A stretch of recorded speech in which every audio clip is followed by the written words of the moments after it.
If our members would please find their seats, if our guests would get seats in the gallery.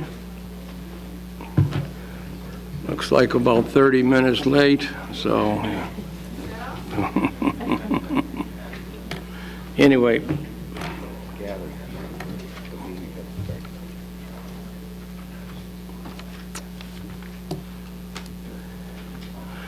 Welcome everyone to this recess meeting on January 17, 2019 of the County Board. Call this meeting to order. If everyone would please stand. Ms. Cowan, County Board, Ms. Cowan is going to lead us in the pledge this morning and then introduce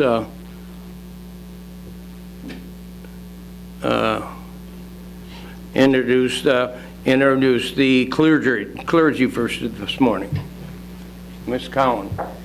I pledge allegiance to the flag of the United States of America and to the republic for which it stands, one nation, under God, indivisible, with liberty and justice for all. Executive Walsh, Madam Speaker, leaders of both parties, my fellow board members, good morning. As part of my introduction to today's speaker, I want to offer a few words on diversity. Will County is one of the geographically largest counties in the state, but it is also one of the most diverse. And as anyone in this room will tell you, diversity can be challenging. What's right for Crete or Naperville may not be what's right for Wilmington or Joliet. But as anyone in this room will also tell you, diversity is our greatest strength. Diversity is a benefit when it comes to solving problems, the complex problems we are presented with as legislators. When we tackle problems, we seek out the voices of many people with different experiences, educations, and backgrounds. It's only through that complex, challenging process that we will be led to the right solutions for our complex problems. And thankfully, Will County is diverse in a variety of metrics. One of our strengths is our religious diversity. In the northern part of the county, we are home to a vibrant Muslim American community, and we are stronger because of them. To that end, it is my pleasure to introduce to you today Imam Harun Ahmed. Imam Ahmed currently serves as the Imam of the Muslim Association of Bolingbrook, where he leads daily prayers, delivers Friday sermons, and counsels children and adults. Originally from New York City, Imam Ahmed has memorized the entire Holy Quran by heart. He holds a bachelor's degree in engineering, and he is currently pursuing a master's degree in Islamic studies. Imam Ahmed believes that we as Americans have the opportunity to demonstrate to the rest of the world how human beings of diverse backgrounds can work together to create peace, harmony, and mutual respect for the benefit of all humanity. Thank you. Good morning to one and all. Good morning. Bismillahir Rahmanir Rahim. Wassalatu wassalamu ala rasulihil amin. In the name of God, the most beneficent, the most merciful. Almighty God, you are the most merciful. Have mercy on us, for your mercy is perfect. Forgive us, O Lord, for your forgiveness brings abundance and prosperity. Protect us with your perfect protection that leaves none unprotected, and guide us with your guidance that leaves none unguided.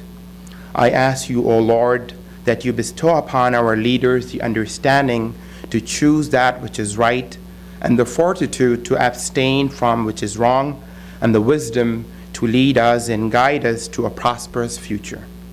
There may be times when the going gets tough, when perhaps emotions run high. So, O Lord, bless them with the tools of righteousness. Unite them with the tools of collectivity to not only see the interest of their communities, but most importantly, the wisdom to govern our county and its people collectively. Ours is a nation of diversity. We are indeed a microcosm of all cultures of the world. So, O Lord, help us find justice and peace for all, and help us perform our duties of good citizenship.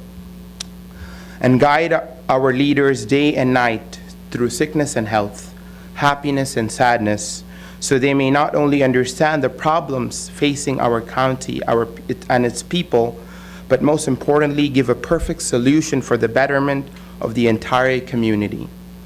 God says, "Have mercy on the creatures of the earth, and the God of the universe will have mercy on you." God says in the Quran, رَبَّنَا آتِنَا فِي الدُّنْيَا حَسَنَةً وَفِي الْآخِرَةِ حَسَنَةً وَقِنَا عَذَابَ النَّارِ. Translation: Our Lord, grant us the good in this world as well as the good in the hereafter, and protect us from the torment of the fire. I conclude this prayer with the supplication of Abraham when he says, "Lord, you have knowledge of all that we conceal and all that we reveal. Nothing on the earth or in the heavens is hidden from you, O God. So, O Almighty, shower us with your eternal providence and your ultimate bounties of this world and the next. And lastly, O Lord, bless our county, our state, our nation, and accept this prayer." Amen. Thank you very much.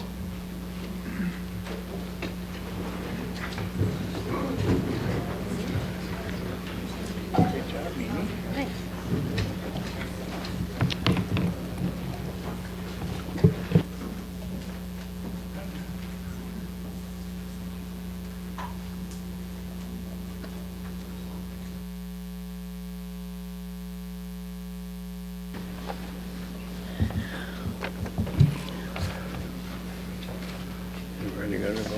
You ready to go? I'm ready.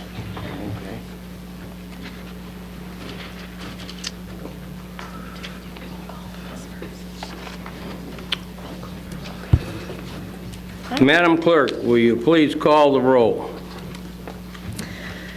Ferry. Here. Frizzalone. Here. Ogala. Here. Summers. Here. Cook. Here. Mustis. Here. Moran. Present. Rice. Here. Harris. Here. Trainier. Here. Fritz. Mueller. Here. Gould. Here. Van Dyne. Here. Balich. Here. Brooks. Here. Parker. Here. Ventura. Dollinger. Here. Markham. Here. Berkowitz. Here. Cowan. Here. Tuminello. Weigel. Here. Curlitis. Here. Winfrey. Here. 26 present. 26 present, we have a quorum. Entertain a motion to place on file the certificate of publication. Moved by Ms. Summers, second by Ms. Berkowitz. Please to call the roll. Ferry. Yes. Frizzalone. Yes. Ogala. Yes. Summers. Yes. Cook. Yes. Mustis. Moran. Rice. Yes. Harris. Yes. Trainier. Yes. Fritz. Mueller. Yes. Gould. Van Dyne. Yes. Balich. Yes. Brooks. Yes. Parker. Yes. Ventura. Yes. Dollinger. Yes. Markham. Yes. Berkowitz. Yes. Cowan. Yes. Tuminello. Yes. Weigel. Yes. Curlitis. Yes. Winfrey. 26 affirmative. 26 affirmative, the motion is carried. Approval of minutes, minutes of our Will County Board recess meeting of December 20th. Entertain a motion by Mr. Moran, second by Ms. Rice. Any discussion? Any discussion?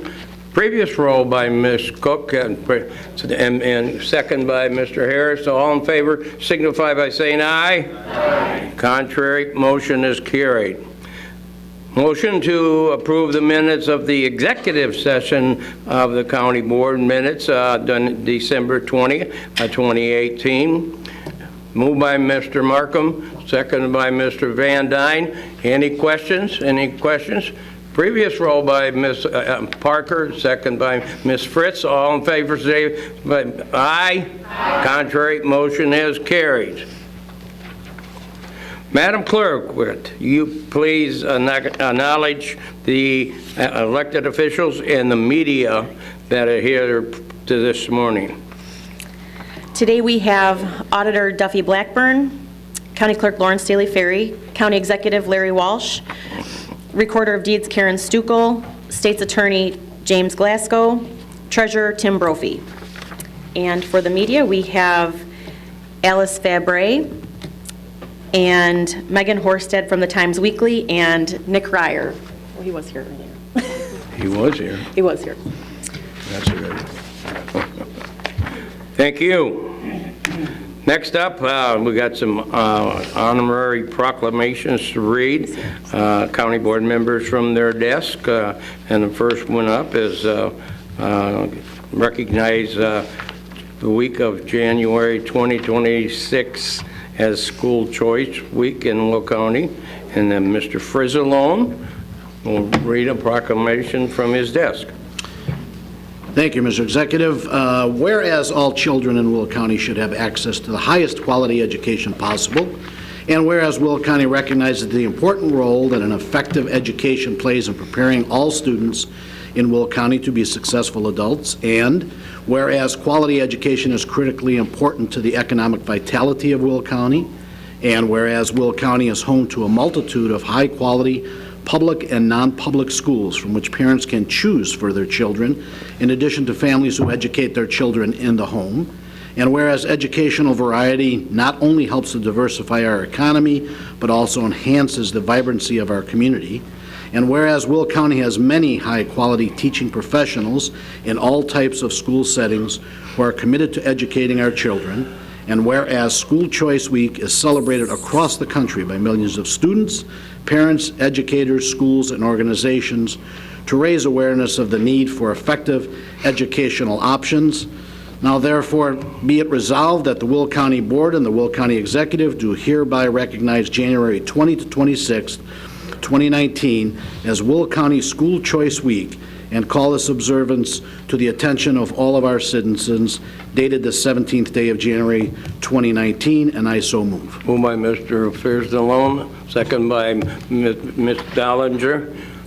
Any discussion? All in favor signify by saying aye. Aye. Contrary, that motion carried. Next up, we're recognizing Sister Vivian Whitehead on the 40th anniversary of founding of the Center of Correctional Concerns. And that proclamation is going to be read by Mr. Ferry. Thank you, Executive Walsh. Whereas Sister Vivian Whitehead is a member of the St. Francis of Mary Immaculate, of the Sisters of St. Francis of Mary Immaculate, with a bachelor's degree from the College of St. Francis and a PhD from St. Bonaventure University.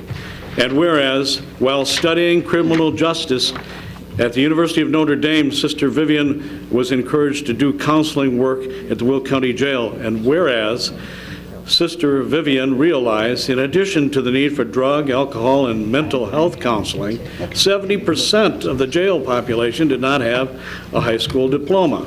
And whereas, in 1979, Sister Vivian founded the Center for Correctional Concerns to implement her calling to help those men and women who wanted a second chance for an education. And whereas, she formed a 501c3 agency to allow the center to receive charitable contributions and grants, which continue to fund the center to this day. And whereas Sister Vivian believed in the need to give offenders and their families hope by offering education, resources, recovery instruction, and spiritual inspiration, and these goals remain in the mission statement for the center yet today. And whereas Sister Vivian headed the center from 1979 to 1988 and returned in 1999 to continue her ministry to men and women of the ADF. And whereas during its 40-year history, over 2,500 residents have earned their GED, a rate that is 30% higher than similar agencies in the area.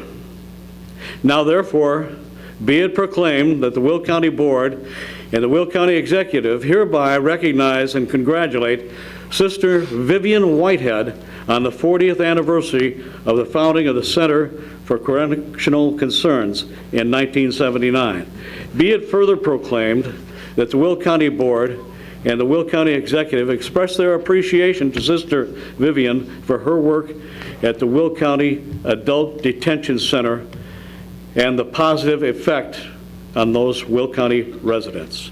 Dated this 17th day of January 2019, signed Lawrence M. Walsh, Will County Executive, attested by Lauren Staley Ferry, Will County Clerk, and I so move. Moved by Mr.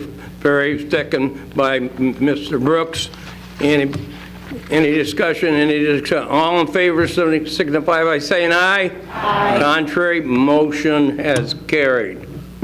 Thank you, to both of you.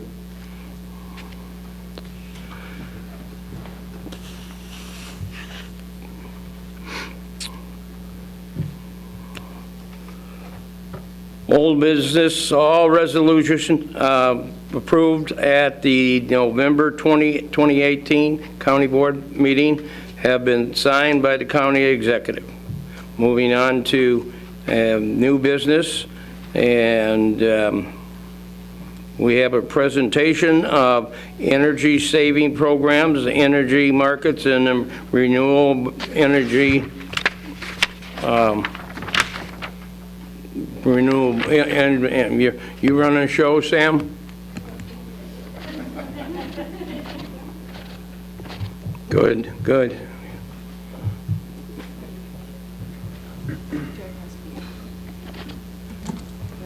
Yes, ma'am. Thank you, Mr. Mike. Good morning and Happy New Year. Morning. Happy New Year to you. Thank you, Madam Speaker, Mr. Executive, members of the board. My name is Sam Bleemer. I'm the Energy and Conservation Specialist for Will County, if we haven't yet had the pleasure of meeting. Today with me, I have Mike English of Tradition Energy. We're going to be doing a two-part presentation.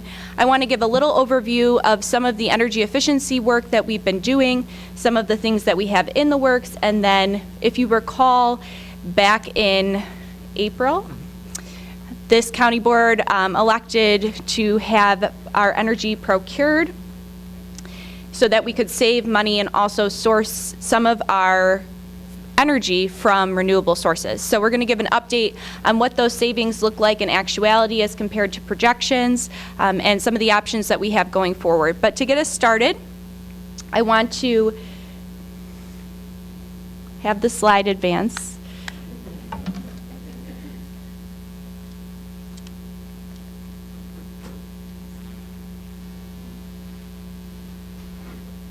Mr. Mike, my slideshow doesn't want to advance. Does this thing not work? Oh. Anastasia Tuskys, ladies and gentlemen. Okay, so just an intro. We're going to go over some of the efforts. Like I said, we'll have an update on current and future projects. I want to preview the updated energy plan that we'll be sharing with you all this year, hopefully, and the energy procurement savings update. So for those who are not familiar or need a refresher, back in 2009, we received Energy Efficiency and Conservation Block Grant funding, which really kick-started the energy efficiency work that we've done, and some of the projects that were done with that funding include the EMCO cool roof and added insulation, the reflective roof that we have on Sunny Hill Nursing Home, some of the low E windows and revolving doors that were installed at Sunny Hill and elsewhere, and then we also have a green roof on top of this building. If you have never seen it and you would like to, let me know. $1 million of the EECBG funding was contributed to our landfill's gas-to-energy facility. This facility collects methane gas that's produced from the waste that decomposes on the site, and it uses CAT engines to generate electricity as a result. These figures are 2017's complete data, and our 2019 update document that will come out will have all of 2018's data. But we're closer to $3 million in revenue that we've generated from sale of electricity at this for this project, and then we have generated over 235 gigawatts, not megawatts, gigawatts of clean energy at this facility. One note I like to make that really expresses the motivation behind a lot of what we're doing is the Better Buildings Challenge. This is a commitment to attempt to reduce 20% of your building portfolio-wide energy over 10 years. We joined this challenge in 2012 with a benchmark year for data of 2009. At the end of 2017, we were at approximately 8% reduction. There's no penalty if we don't meet this goal. It's quite challenging. And really, it's our motivation to strive above and beyond what we would normally be doing in an attempt to meet that goal. So we go to the Better Building Summit and get to talk about the work we're doing, which is usually held in Washington, D.C., and we get to, again, see and project across our nation what others are doing, learn what we could be doing better, and educate folks on what we've been successful doing. One policy I want to bring up, I'm not going to delve too much into solar today because there will be a Solar Orientation Committee of the Whole on February 14th after the Forest Preserve meeting to go into details regarding what's happening with solar. But the Future Energy Jobs Act has been the largest policy related to energy in the state of Illinois' history. So this is motivating a lot of the incentive dollars for the energy efficiency rebates and incentives that we receive. It's also the incentive, it's also legislation that allocated incentives for renewable energy, specifically solar and wind, amongst other types of renewable energy in the state of Illinois. It changed the way our utilities generate their revenue, and it also committed our RPS, which is the Renewable Portfolio Standard for the state, to meet 25% of total energy demand using renewable sources from newly constructed solar and wind. A new project that we are delving into, and Becky, I believe, is here, we will be participating in demand response at our Sunny Hill Nursing Home. Demand response essentially means that we receive a payment from ComEd to be available to shift part of our load off-grid in the event of an emergency. An emergency has not happened in 15 years, so this is very unlikely. However, the generator we have at that facility allows us to go off-grid part of the building, does not create any safety issues whatsoever. We test the generator once a month, or once a term for the demand response program to demonstrate how much load we can shift. And for doing that, we receive approximately $8,000 a year. And going forward, right now, this program's only effective during the summer months because that's usually when the grid experiences stress, if it's going to be stressed. But going forward, the program is changing to turn into a year-round program, so the revenue generating potential of our participation in this program is growing. And I'd just like to touch on something that we do day to day, a lot of our energy efficiency projects, such as lighting.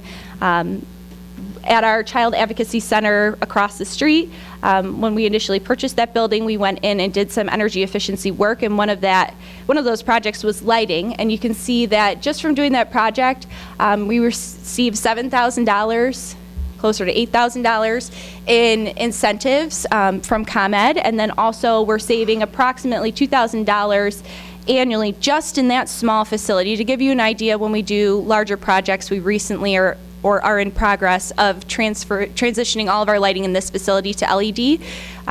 Just to give you an idea, multiplied many times over, how much money that really does save taxpayers and allow us to reinvest into different programs every year. So I like to give a little breakdown of what that impact looks like. We've taken about 1,300 passenger vehicles off the road worth of kilowatt hours or electricity energy used. We've saved about 1,300 homes worth of gas use every year. And then we've filled over 4 million bathtubs full of water and water that we've conserved. I try to find the most applicable for water, and I think we most know what a bathtub is. So that's a breakdown in layman's terms of what does that really mean at the core of what we're doing, and this is the impact on our community. I also like to talk about money and the savings that we will experience over our projects from 2012 until now. Over the lifetime of those projects, we will receive over $5.6 million in savings and in cash incentives. And to give you an idea, over $3 million of those savings has already been realized. Looking forward, we are going to be bringing you all a 2019 Energy and Conservation Plan. The first Energy and Conservation Plan was adopted by the County Board in 2012. That is in progress, and it's going to go over some of the things you see on the slide: energy management, renewable energy, energy efficiency, transportation, water. We're really going to try and cover a wide spectrum of what we're doing. And this is a follow-up to the 5-year energy and conservation review that we shared with you all in 2018. And that plan breaks down all of the projects we've done, all the related savings, and those are both publicly available if you would like a copy. So at this point, I want to introduce Mike English from Tradition Energy. In 2018, April, we procured energy, like I had said before, and now it's time for us to take a look and prove to you all that based on your good decision making, we're realizing savings and that there's additional opportunities for us to take advantage of. So, Mike? Thank you, Sam. Good morning. Sam, which button was it? Okay. All right.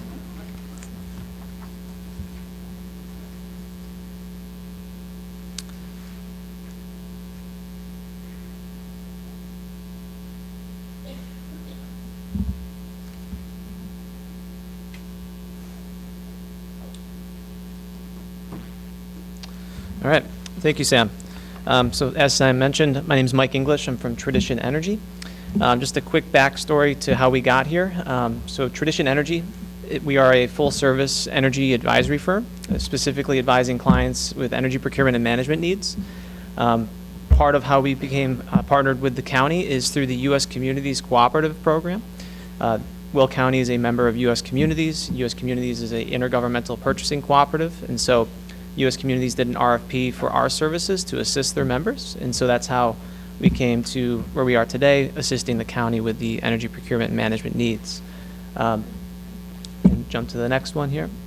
So give an overview of how the energy procurement program has performed.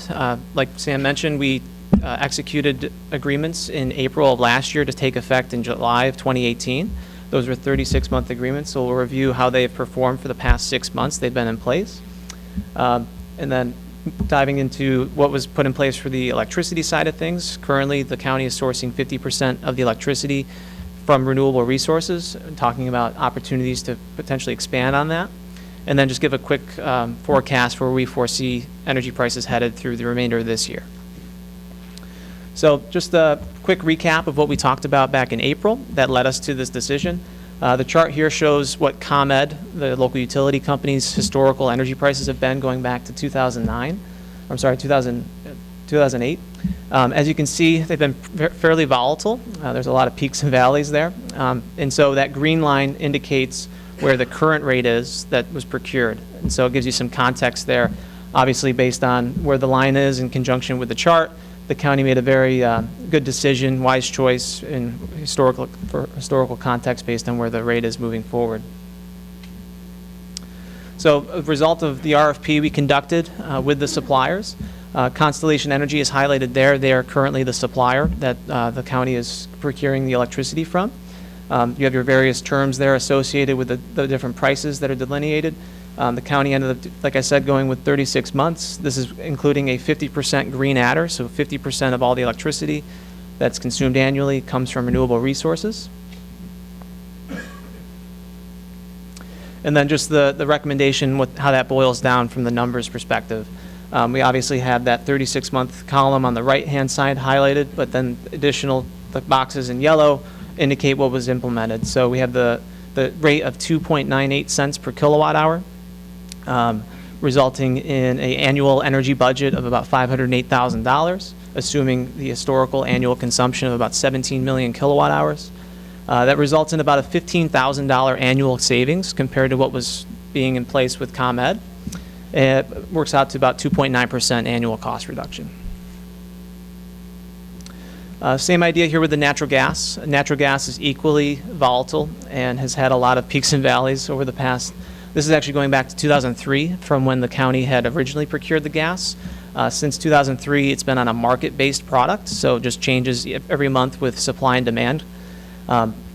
That green line again indicates where the county has procured gas moving forward for that 36-month time frame, effective July 1st, 2018. So again, a very good decision, historically speaking, and moving forward will certainly perform well. And then the results of that RFP, Vanguard Energy is the natural gas supplier that the county ended up moving forward with, again, for that 36-month term. These are in dollars per decatherm, so that's $2.94 or 29.4 cents per therm. And again, what that means as far as the budget. So going back to 2003, the average annual price has been about $4.89 per decatherm, or 48.9 cents per therm. Compared to that $2.94 per decatherm price, should result in about a 40% annualized cost reduction. Your new budget is about $200,000 compared to $342,000. So pretty significant benefit there that the county ended up moving forward with that agreement with the natural gas. And so how they performed to date, again, these took effect July. That red line there on that chart indicates what ComEd has done since July through the end of December.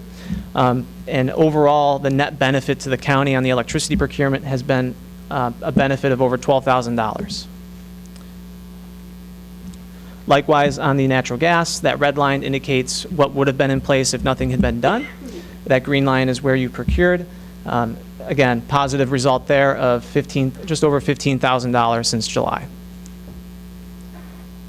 So putting the two together and where we expected the targets to be, the electricity is currently at about 80% of its estimated annual target for savings. So we certainly expect that to outperform as we complete the remainder of this year, as well as the other 2 years on the back end of this. The natural gas hasn't performed to the degree that we expected yet. Primarily, the reason for that is the seasonality with how the county uses natural gas. Almost 70% of all the gas consumption occurs during the months of November, December, January, February, and March. We've only had essentially a month and a half of that, of measurable data. So we expect that number to increase when we revisit this in the next 6 months. But as I stated earlier, the total financial benefit from the procurement initiative, from the county's decision-making, has resulted in just over $27,000 versus the alternative, what was in place before. So, like I mentioned, the electricity agreement with Constellation, it was the county's decision to move forward with a 50% target to include the energy coming from renewable resources. At the time, compared to the offers that didn't include that, that was about a 3/10 of a penny per kilowatt hour premium, or about $5,100 per year in additional cost or investment to increase that renewable percentage. At any point, the county can elect to increase that percentage throughout the remainder of the agreement. And so, working with Sam and Dean, we're evaluating potential opportunities for the county to increase that if you guys so choose to do so. And we're running a formal process of vetting all the options and making sure that you can do that for the lowest financial cost to do so. I have an explanation of what RECs are, renewable energy certificates. Obviously, the benefit being you're financially committing a supplier to go out and generate renewable energy to meet your energy needs. Currently, the Constellation, the supplier, is doing that with wind resources in Iowa and Western Illinois. So our energy outlook moving forward, this is all for 2019 and beyond. Currently, we're projecting that natural gas prices will be, on average, about 3% lower than they were in 2018. That's predominantly driven by increased production numbers. We're on pace to set record daily production numbers for natural gas production. The biggest reason for that is because what happened last year, it was a relatively sustained winter, and natural gas inventory levels were depleted. And so as a result of that, the supply side of available working inventories has been reduced. And so there's an incentive to go produce more gas because the prices are relatively higher than they were 2 or 3 years ago. And so that, coupled with a few other factors from the demand side, we only foresee natural gas prices on whole decreasing about 3% compared to last year. And so this gives you a good representation as to what that net difference means from the supply and demand balance. As we talked about, we expect new production to come online.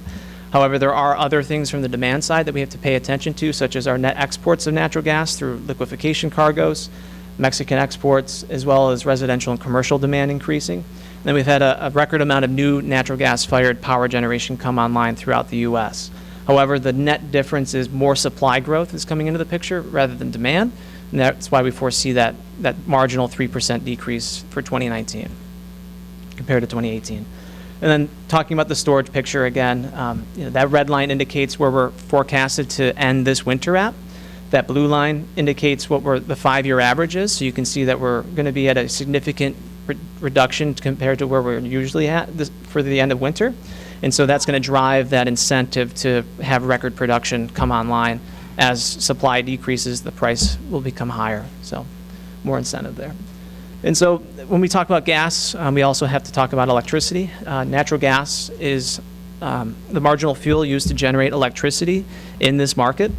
We refer to this market as PJM. PJM is the grid operator, and they schedule and manage power generation assets to meet supply and demand every day. And so natural gas, being the marginal fuel to generate electricity, will also dictate how electricity prices are going to move moving forward. So likewise, we foresee real-time electricity prices to decrease marginally about 4% compared to last year.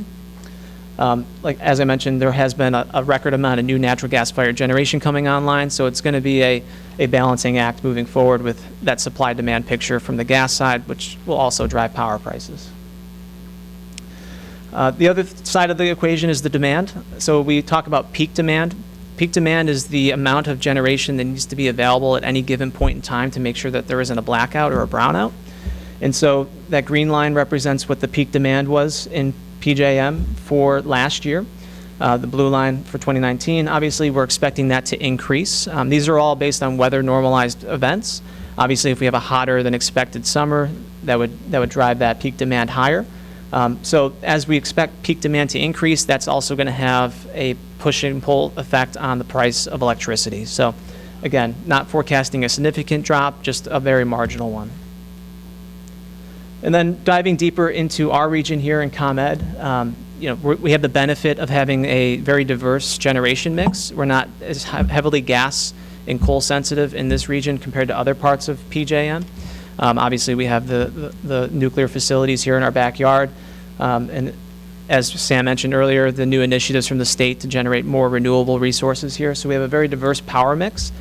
So we're insulated from a lot of those sensitivities with gas. However, we still have to pay attention to them. So again, our forecast in specific to this region is about a 4% decrease compared to last year.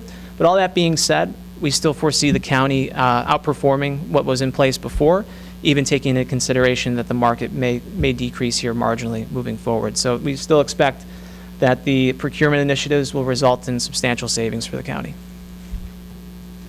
And that's it. Okay, a lot of information there, Sam. Any questions for our land use department? Mr. Mustis? Sam, I'll direct this to both of you. We had a lot of discussion when we went on this program about renewables and the percentage of renewables and so forth. But as I watched the presentation, one of the things we maybe didn't put in the mix in the discussion is there's renewable energy, but there's also clean energy, right? Nuclear power plants is a clean energy. Now, there's byproducts, nuclear plants, which may offset some of that, but we never really talked about clean energy. Obviously, I don't think there's any coal burning, at least in this region, or on our grid. I don't know if there's any coal burning facilities anymore, and that would not be very clean, right? That's dirty energy, dirty generation of energy. So. We're 50% renewables, but we never really talked about, I don't recall us talking about the other 50% perhaps coming from clean energy. We have the nuclear power plant here, which is clean energy. I don't know, we potentially have some additional gas generation plants coming online in Will County. Is gas considered clean, even though it's fossil? I'm just wondering. By definition, it's not, just because it is a fossil fuel. Okay. Yeah. Is nuclear considered clean? In Illinois, it is. It's part of the zero emission credit. Okay. And so that is technically considered clean energy, not renewable. So, you know, if we asked you to say, look, we're going to take 50% renewable, but we want our other 50% to come from clean energy, do they distinguish or categorize clean energy, renewable energy, called dirty energy? I'm just curious. Yeah, so each supplier will have a generation disclosure as far as where they're sourcing the energy onto the grid from. Constellation is the supplier that the county is currently with. They're owned by Exelon Corporation. Exelon owns the nuclear facilities here in Will County. Yeah. So obviously, part of their generation mix will be that. They're also going to have dirty fuel systems in there as well, such as natural gas and coal. They're not sourced with one particular asset. That being said, like you did with the obligating them to 50% renewable, to this point, they don't do anything from a sourcing specifically from a clean, just renewable is what you're able to contract for. The remaining balance would be whatever they have available and they want to meet and put into the grid to meet your remaining demand. So we can't say we want the other 50% to come from clean energy. I want to be careful. I want to say that it hasn't been done yet, so I don't know if it could be. So we can ask that question and let you know. Okay, thanks. Any other comments? Mr. Ventura? So I wanted to clarify, so you're saying if we wanted to entertain the 100% renewable costs, there would be an investment, an increase in investment up front, but then a much bigger savings down the road? So when it comes to choosing clean energy as a portion of the fuel mix that's powering, or that we're buying our energy from, the savings are going to be substantial regardless of what fuel mix we choose. It's just we will be making a bigger investment if you increase the amount of renewable energy that is procured, because we are essentially buying the RECs from the energy that is produced. So it depends on what the choice of the county board is and the motivation for choosing to do so. There'll still be savings, but the savings will be less than they are now, or if we had 0%. Okay, so we invest in the RECs now, but based on the projection of other costs, the renewable energy will save us greater than what we're currently saving. Let me rephrase. So when we buy, let's say we chose 0% renewable energy. We were just procuring our energy on the wholesale market with no purchase of renewable energy credits. We would be saving, and these numbers aren't proportionate, I'm just explaining for clarity. Let's say it would cost us $5 a year. If we chose 50% renewable energy to procure, it would cost us $5.50 a year. If we chose 100% renewable energy, it would cost us $6 a year. So there is the environmental benefit of procuring 100%. There is the public statement of procuring 100%, but the cost savings are going to be less overall if we procure from renewable sources, simply because it's a more expensive energy at this time. Okay. Do I have that correct, Mike? And then did you say you were going to be bringing something forward for us to consider, and if so, when? Yep, so we're in the process of evaluating offers for the remaining 50%. I would say we'll have something in conjunction with your discussion next month, so that we can have something for that meeting. Yes, and just to be clear, because it can be complex when we're talking about all these different fuel mixes and we're buying RECs, and that means 50%. The amount that can be procured from renewable resources can be any amount between 0 and 100%. It doesn't have to be a hard 50 or 100 or 75 or 25. That choice is up to you all. And when we're talking about where our energy is actually coming from, who is producing the energy that has these lights on right now, it's usually whatever the nearest source is. So whatever the nearest generation plant that's serving our substation that's powering this facility, that's truly the power that is supporting us. When we say we're procuring from renewable resources, we are essentially buying the environmental attributes as if we were producing it right here on our own. So it supports the advancement of renewable energy and helps contribute to that renewable portfolio standard for the state. But I just want to explain that there's no line running from Western Illinois solar array to guarantee that those electrons, those exact electrons on the grid are what's powering this facility. Once an electron goes on the grid, they all dance around. And so you're always getting what's closest to you, but there's the merit of supporting the 50% renewable energy procurement from a strategic standpoint. Ms. Ogala? Thanks, Sam. As always, very informational. And one of the things you guys talked about was conservation of various different things. And one thing I think that we need to, as a land use department, and those of us on the board need to start considering, with all the growth that we've experienced and with projects that want to come into Will County, one thing that I think we need to consider, aside from the forest preserve, which conserves property, is to look into a farmland preservation. Because if we don't look at this, or at least start a process, what we're going to have is wall-to-wall buildup. And as a county, we need to determine, is that what we want? Do we really think that it's important for every square inch of ground to be built, built upon?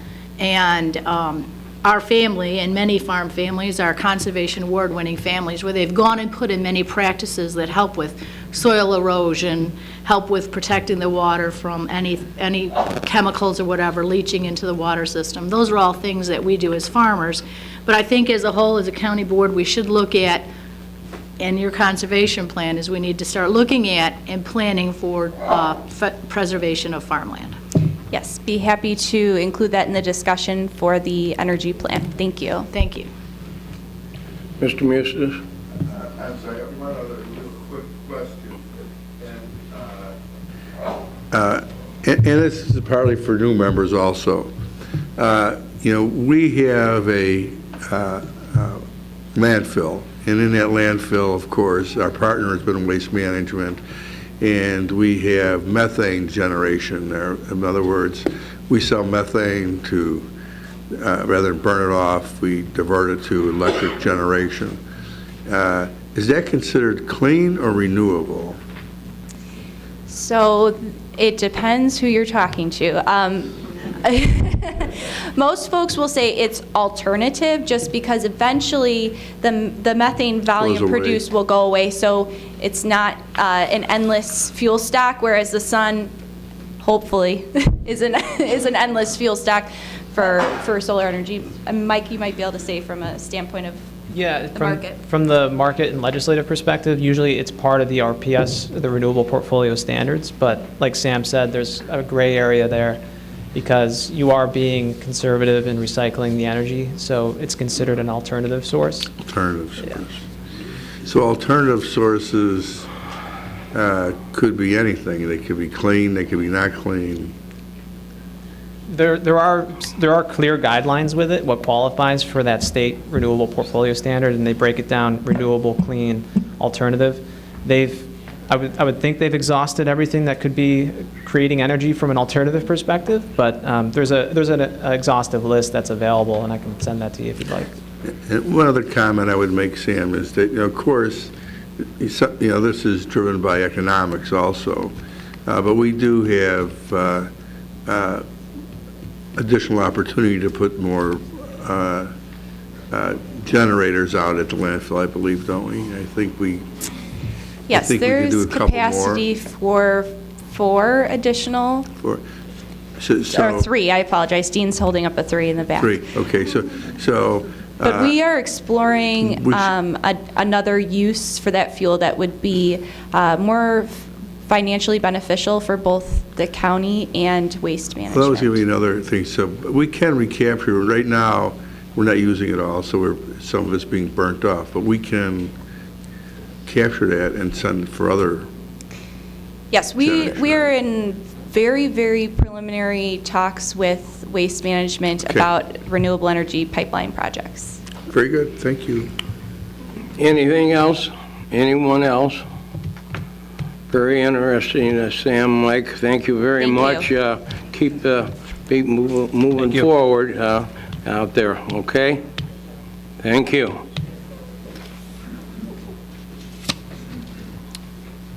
Moving on, our first committee, Land Use and Development Committee, Mr. Harris, Chairman. Good morning, County Executive, fellow county board members, and everyone else in attendance. Make a motion to open a public hearing for all land use cases.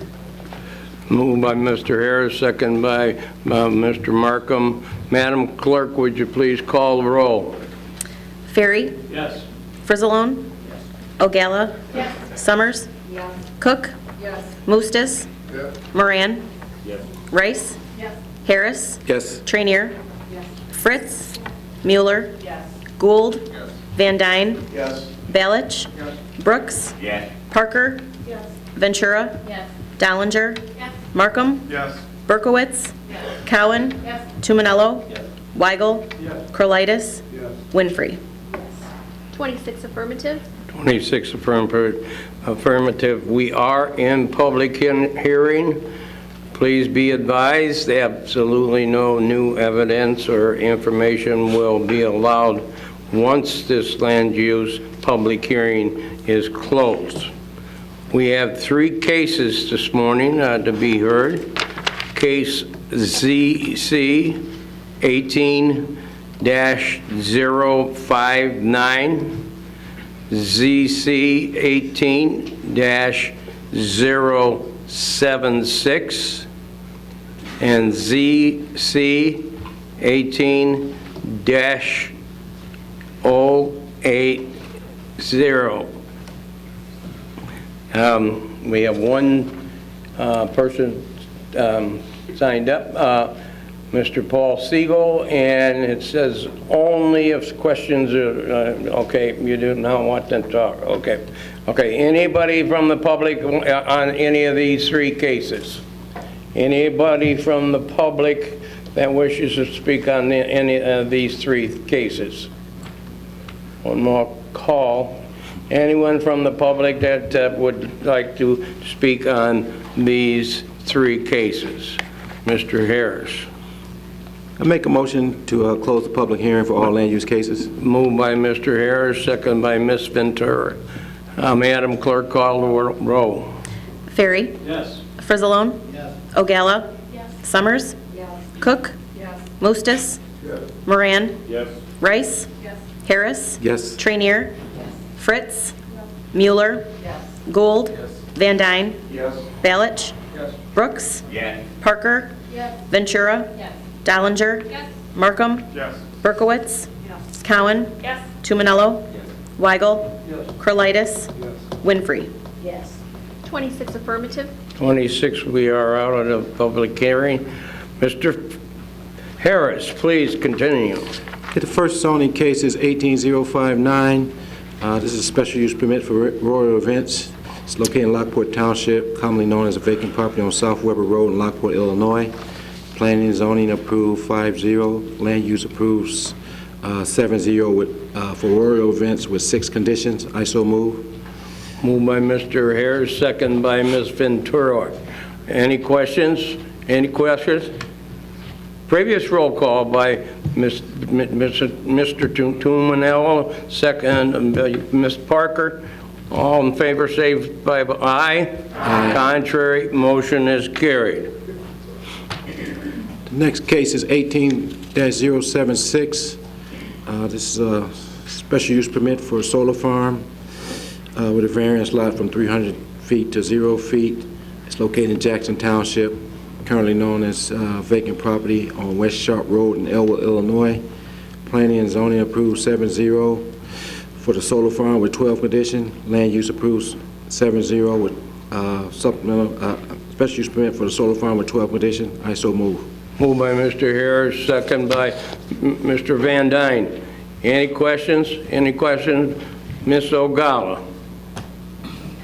Yeah, I'd just like to make a comment in case somebody was wondering why we would have a variance for lot frontage from 300 feet to 0 feet, and that would be because this property is landlocked, so they don't have any frontage, so we allow them this. So Just in case somebody was curious as to why we were doing that. Thank you. Thank you for the information. Any other questions? Question, Mr. Tumanello? Yes. Thank you. I brought this up in committee this morning, and we understand that there's a lot of individuals right now running to go get solar approved in communities, and for the effort, you know, when they come out with the drawing, the state of Illinois is going to help them out financially. So that list comes out mid to end March. What you saying? Once that list comes out, there's going to be 10%, possibly more, of those individuals are going to be picked. The rest of them are going to have to go back in the lottery for the following year. Unfortunately, there's nothing we could do with this one. But I did ask Mary of the legalities, and she said it would not be legal. So I'm going to ask the speaker at this time to assign, after I get done explaining what I'm asking, to assign this to a committee to look at for potential amendments. So what's going to happen here, just to give you guys an idea on this one, we are going to approve it today. It missed the lottery for 2019. This is good for 1 year. Before it could even go in the lottery for 2020, it's going to expire and be back before us for an extension. Later in the hearing, you're going to hear in another case on, from the resolutions, we're offering a 6-month extension to another one. The same thing's going to happen. It's going to expire. They're going to have to apply for an extension, and then they're going to have to apply for another extension to see if they get in the 2020 lottery. While I'm a yes vote on this, I just want everyone to understand that we should be looking at a longer period of time for extensions and potentially a longer period of time for when we approve the special use. In 2008, we had an economic downturn that was so severe that a lot of individuals and builders had surveys already platted. They were coming back to us over and over and over and requesting extensions in hope that the economy was going to get better, and it took a long time before it got better. So they were constantly clogging up our system. The same thing is going to happen because we already have 17 of these after today. We'll have 17, if they both get approved, 17 of these coming back over and over and over. As soon as that list comes out in March, all the ones that didn't make it, maybe 1 or 2 make it, the other ones are going to come back over and over. And the cost for an extension is $0 to the person asking for the extension. However, all the staff time has to continually go through, put these on the agendas, go through the land use, come back to planning, come back here. It's just a waste of time. We should be offering a longer extension, and we should be offering, because we understand the nature of these solar farms with the lottery and understanding the benefits from the state of Illinois, we should be offering a longer term special use right out of the box. Unfortunately, I was going to make an amendment to add this to today's just for strictly for solar farms, yes.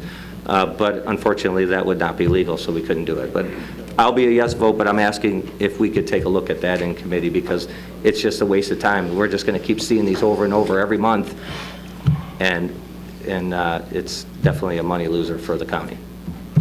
That's it. Mr. Gould? Lauren, would you show me as abstaining, please? Yes.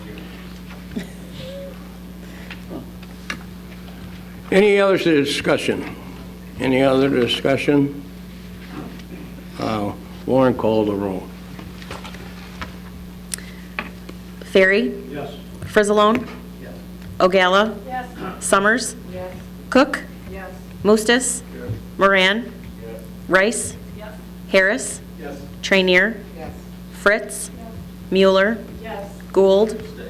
Van Dyne? Yes. Balich? Yes. Brooks? Yes. Parker? Yes. Ventura? Yes. Dollinger? Yes. Markham? Yes. Berkowitz? Yes. Cowan? Yes. Tumanello? Yes. Weigel? Yes. Curlitis? Yes. Winfrey? Yes. 25 affirmative, 1 abstention. Motion has carried. Continue, Mr. Harris. Next case is 18-080. This is special use permit for a solar farm. Company known as the vacant property on southbound 15 in Bradenton, Illinois. Finance zoning approved 7-0. with 11 conditions. Land use approved 7-0 with 11 conditions. I so move.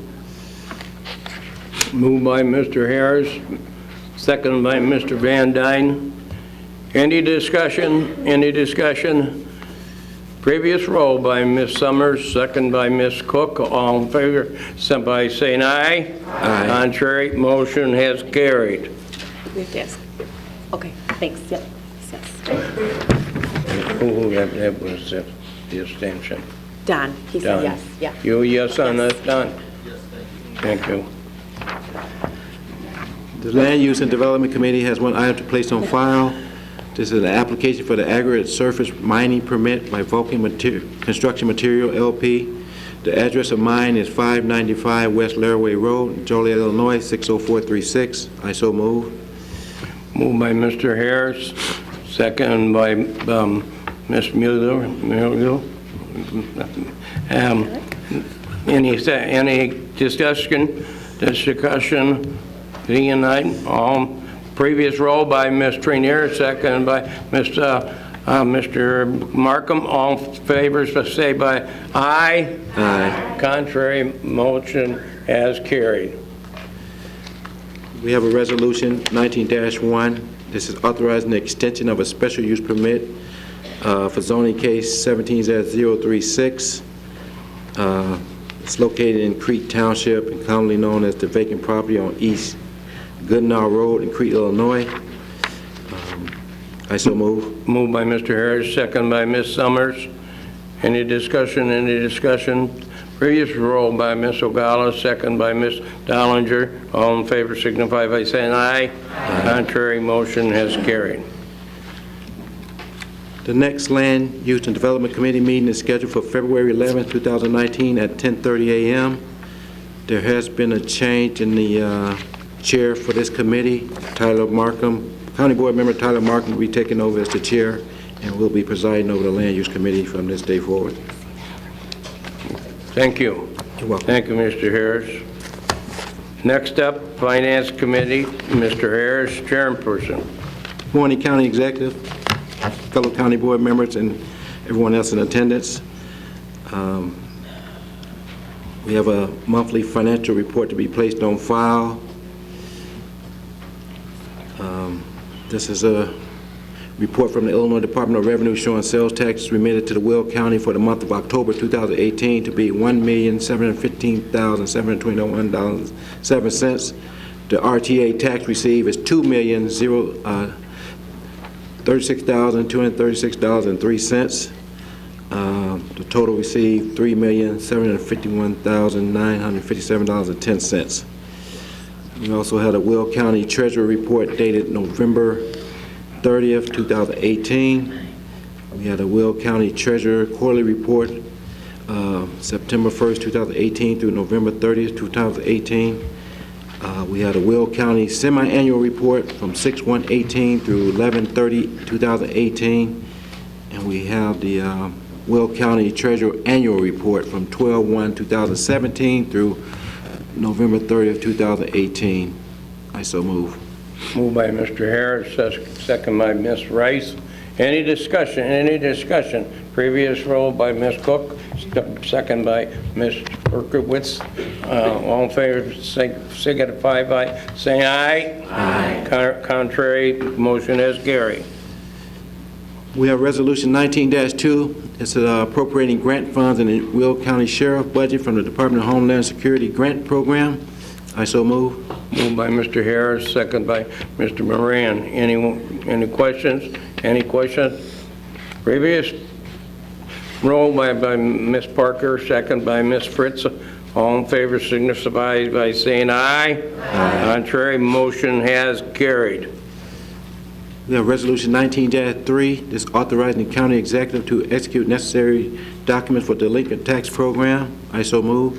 Moved by Mr. Harris, second by Mr. Van Dyne. Any questions? Any questions? Previous roll by Ms. Dollinger, second by Mr. Balish. All in favor signify by saying aye. Aye. Contrary, motion is carried. The next Finance Committee meeting is scheduled for February 5th, 2019 at 10 a.m. We're also looking to schedule our first budget workshop March 8th, 2018. You should be getting confirmation within the next week or two. Thank you. Thank you. Thank you, Mr. Harris. Next up, Public Work and Transportation, Mr. Moran, Chairman. Good morning, everyone. Good morning, Don. This morning, we have Resolution 19-4 confirming award of contract to PT Farrell Construction Company, $3,357,579.26, led on December 19, 2018, to Mills Road, County Highway 51 at Briggs Street, County Highway 54, County Board District 8, and I so move. Moved by Mr. Moran, second by Mr. Brooks. Any questions? Any questions? Previous roll by Ms. Cook, second by Mr. Van Dyne. All in favor signify by saying aye. Aye. Contrary, motion as carried. Resolution 19-5 confirming award of contract to various contractors led on December 19, 2018, countywide maintenance material, bituminous patching, all county board districts, and I so move. Moved by Mr. Moran, second by Ms. Summers. Any questions? Any questions? Previous roll by Ms. Dollinger, second by Ms. Cook. All in favor, signify by saying aye. Contrary, motion is carried. Resolution 19-6 confirming award of contract to various contractors led on December 19, 2018, countywide maintenance material, bituminous prime, all county board districts, and I so move. Moved by Mr. Moran, second by Ms. Cowan. Any discussion? Any discussion? Previous roll by Mr. Markham, second by Ms. Cook. All in favor signify by saying aye. Contrary, motion has carried. Resolution 19-7 confirming award of contract to various contractors led on December 19, 2018, countywide maintenance material, various aggregate, all county board districts, and I so move. Moved by Mr. Moran, second by Ms. Dollinger. Any discussion? Any discussion?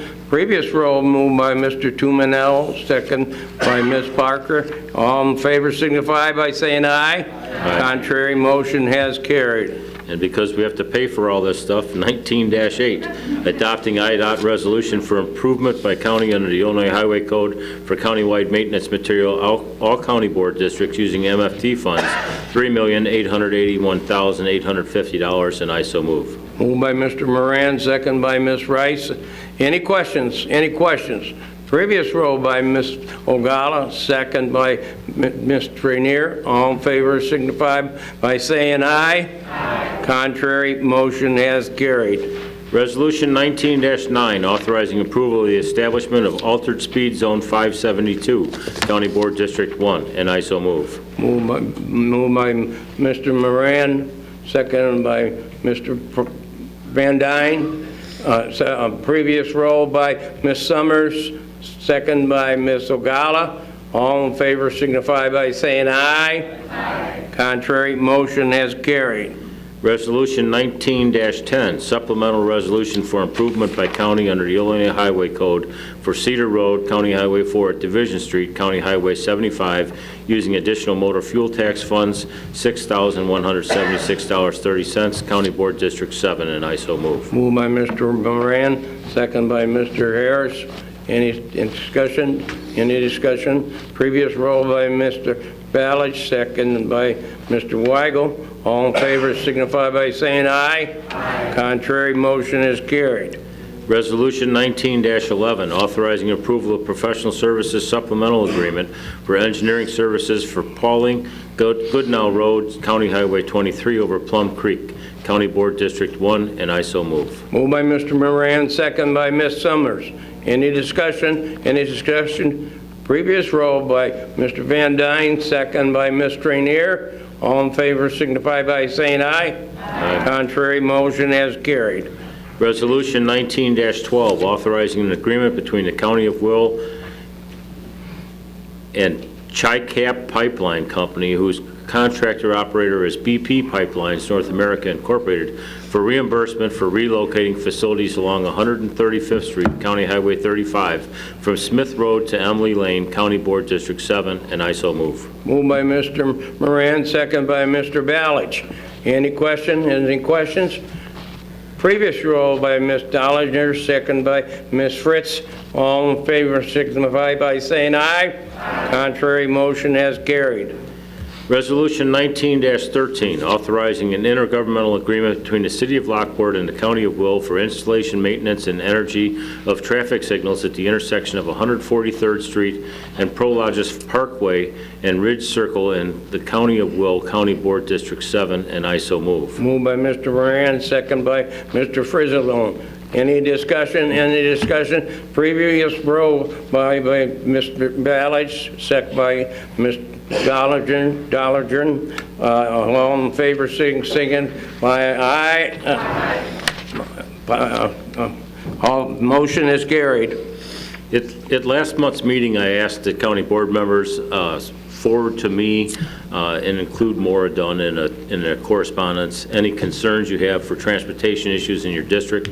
I've received quite a few of them, but there's a lot of districts that I haven't received any information from so far. And I know Maura sent an email out to everybody reminding them. But if you guys could get that stuff in, I'd like to sit down and start reviewing it and going through it with staff. So I appreciate your cooperation. The next Public Works and Transportation Committee meeting is scheduled for February 7th, 2019 at 9 a.m. Thank you, Don. Next up, Judicial Committee, Mr. Markham, Chairman. Good morning, everyone. I'll be a lot quicker than Mr. Moran was. We have no items for our consideration. I will just mention really quick that Chief Judge Shainstead did come to executive to talk about the expungement fair, which is being held on June 22nd at the courthouse. I'll have more information to come. And our next meeting is February 5th at 9 a.m., and it's going to be a lot of fun, so everybody should come. Okay, Mr. Markham. Next up, Public Health and Safety Committee, Ms. Summers, Chairperson. We have one item for our consideration. It's Resolution 19-14, renewing contract for pharmaceutical and consulting services at Sunny Hill Nursing Home, and I so move. Moved by Ms. Summers, second by Ms. Rice. Any discussion? Any discussion?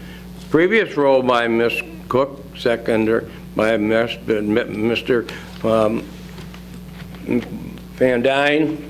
All in favor signify by saying aye. Aye. Contrary motion is carried. I just have two announcements. I want to remind everyone that we will be doing the groundbreaking for our county health department on Tuesday, February 5th at 1 p.m. Hopefully everyone will be there for this. The second announcement is that we did move our meeting from Tuesday the 5th to February 6th, which is a Wednesday. We are going to be hosted by Sunny Hill Nursing Home. This will include a lunch, and hopefully everyone that has not been there to do a tour, including all of our new people, will be there for this. And that is all I have. Thank you, Lori.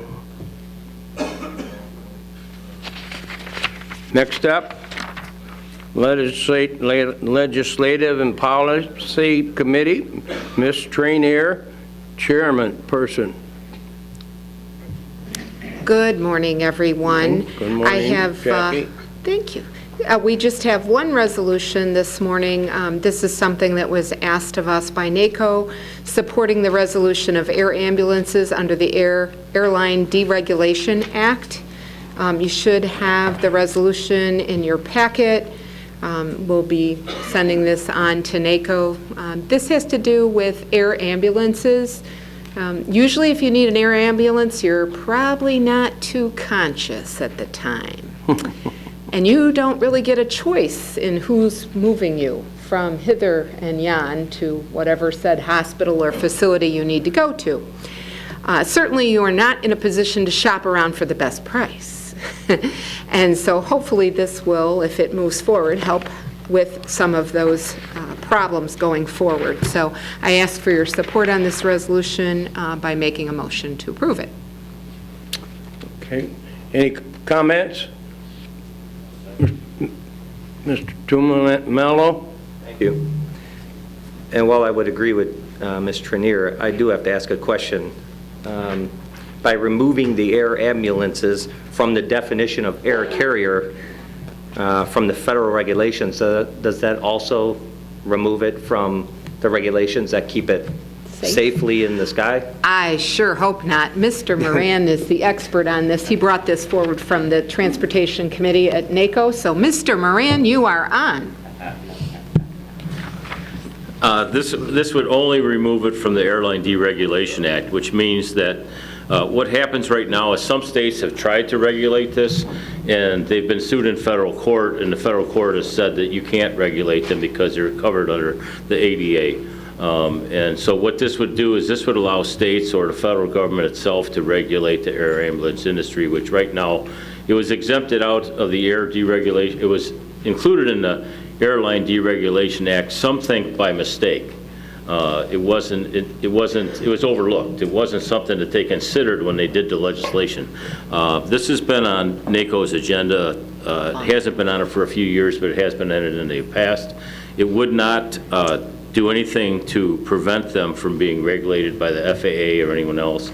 What this would do is it would allow some local control over regulation or federal control over regulations that might help control the costs. The costs have increased. In the resolution, they list the years of 2010 to 2014. The average cost has gone from $15,000 to $30,000 per transport. In many cases today, those charges range from $50,000 to $70,000. And the price is just, it's crazy. The Medicare only pays a few $1,000s. Most people's health insurance only pays a few $1,000s. And the air ambulance services have back charged the patient or the patient's family for the difference. And what's happened is over the course of the last 18 years or so, the air ambulance service, at one time there was only about 300 air ambulance services in the United States. There's now over 900. And unfortunately, the number of patients, or maybe fortunately, the number of patients has remained about constant. But the cost of running these air ambulance services, when most of the time now they're sitting on a tarmac, because there's not as many patients per air ambulance service as there once was, the cost has skyrocketed. And so that's what we're trying to address, and I appreciate everyone's support. Thank you. Well, thank you for clarifying that, Don. And hearing those prices, I was thinking maybe I should go out and buy a helicopter and we should go. No, please. Supply and demand clearly doesn't work in this case.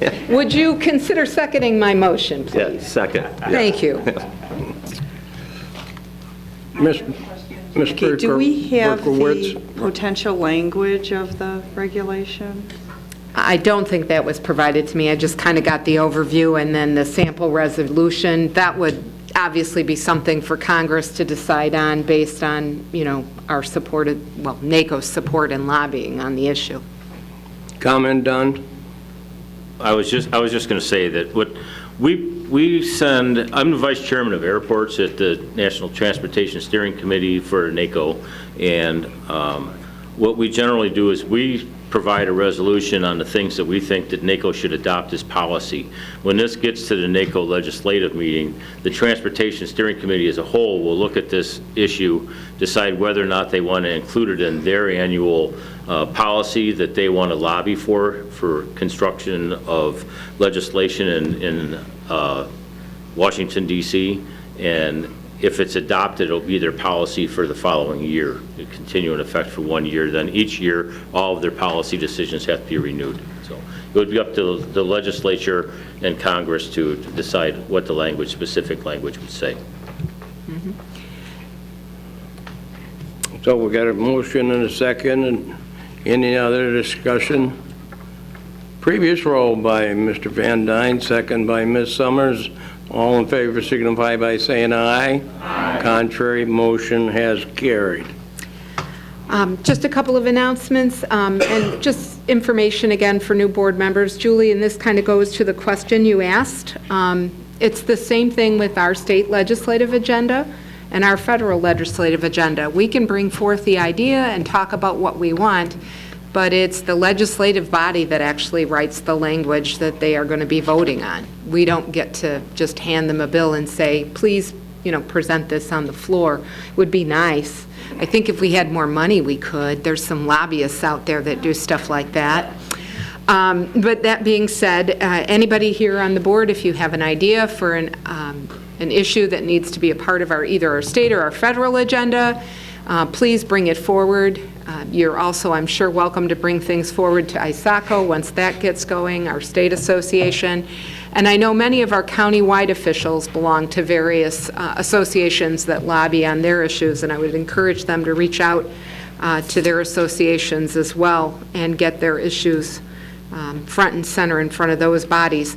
Our next meeting will be on February 11th. It is a Monday, which is different, but we have a Tuesday holiday that week, and our committee feels that it's important to keep moving forward. So we will be meeting on Monday, February 11th at 9 a.m., and all are welcome. Thank you. Thank you, Jackie. Next up, Capital Improvements Committee, Mr. Brooks, Chairman.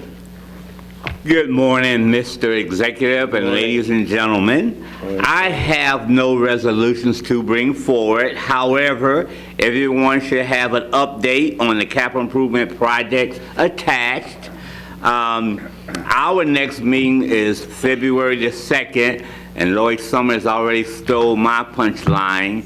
Come to the groundbreaking at 1 o'clock at the Health Department. And our next meeting at 11 a.m. on February the 5th. That's all I have. Thank you. Thank you, Mr. Brooks. Next up, Executive Committee, Ms. Winfrey, Chairperson.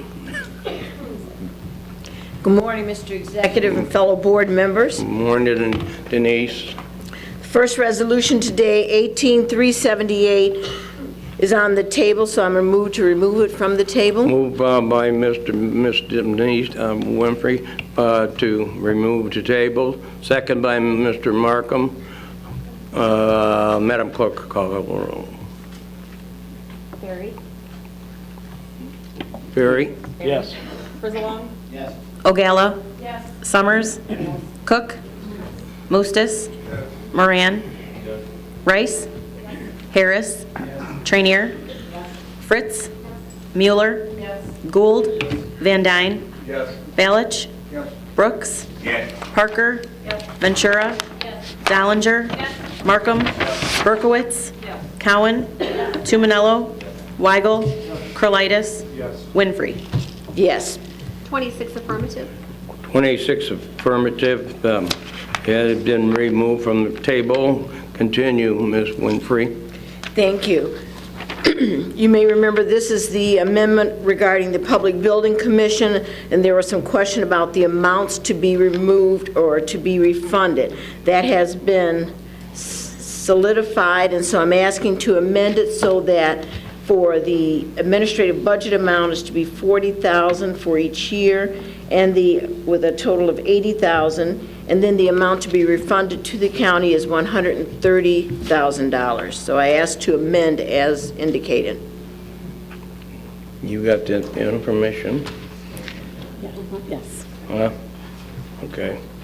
A motion to amend the table on the motion made by Ms. Winfrey, second by Mr. Frizzalone. Any discussion? Any discussion? Previous roll by Mr. Van Dyne and second by Ms. Ventura. All in favor signify by saying aye. Aye. Contrary, the motion has carried. Okay, Mr. Executive, I move to approve as amended. As amended, right? Yes. Moved by Ms. Winfrey, seconded by Mr. Markham. Any discussion? Any discussion? Previous roll by Ben Summers, second by Ms. Cook. All in favor by saying aye. Aye. Contrary, motion has carried. Thank you. Okay, we have Resolution 1916, which is the governance rules. I want to thank everybody for their work on that. There is one amendment, and it is in Section 9, Subpart A, replacement staff at Sunny Hill Nursing Home is accepted. I want to also add that maintenance workers for this building, so that if we have people who need to be replaced for expediency so that we can get what needs to be done, that we don't wait 3 weeks, 6 weeks, 8 weeks, whatever, to replace those workers. So I'll move to amend that. No, That's it. It is, you got, yeah. Denise. Sorry. You got to put the, you make a motion, move whatever the rules are, before you go amending the rules. Yes, sir. Okay. So that will be my first motion. Thank you, Mr. Executive. So Yep. first, a motion to amend the rules. No. To approve the rules. To pass the rules. Yes. Okay. Ms. Winfrey makes a motion to pass the resolution for the rules, second by Mr. Markham. Any discussion? Mr. Musto, what? You got a question, Mr. Mustis? Place the rules on the floor. Now she's going to do the amendment? Yeah, they're on the floor right now. Okay, now she'll make the amendment. Well, I got to take the roll. I got to take the roll. No? No. I mean, if she's going to make an amendment, she should make it now. Okay. Put them on the floor. Okay, it's on the floor. Now discussion on what is on the floor, Thank you. the amendment. Okay. Mr. Executive, I move that we amend the rules. It is section 105D9, subpart A, which is, and it says, hires in advance of county board approval are hereby prohibited except in the following cases, and that is replacement staff at Sunny Hill Nursing Home. I would like to add to that, and maintenance workers in the county executive maintenance department. So that would be the amendment. Motion to amend, she's made a motion, a second to her motion. Mr. Moran, discussion. Mr. Mustis. Yeah, I'm thinking this is really not a necessary rule change. The practicality of it is the county executive or the nurse, anybody under the executive branch of government that we give advice and consent to already has that ability. Generally, there is some communication, but the county executive, nursing home, they already have that ability to hire on an emergency basis. They've never been denied, to my knowledge, that they have hired under the emergency basis. The only risk they run, of course, is a person gets hired and then potentially is not approved. Delays too. From a historical perspective, that person, I can't recall anybody being denied who was hired under an emergency basis.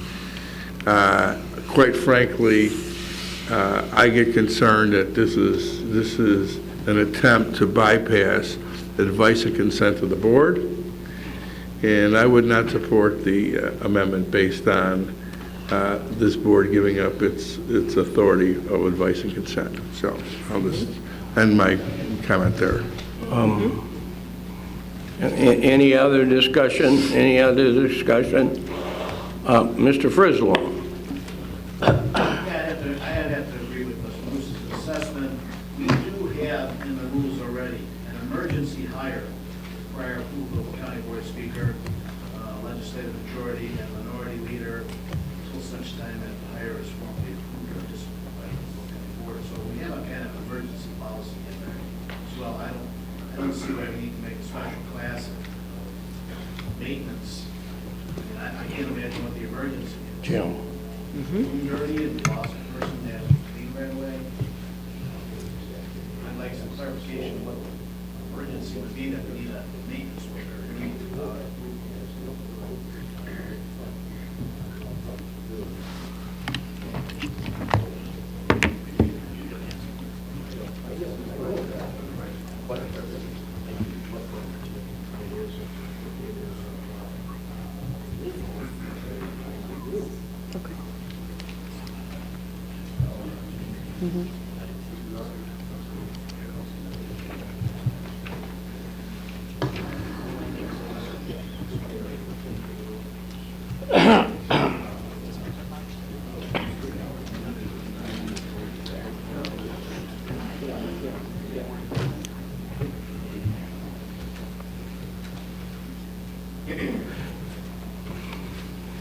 Well, number one,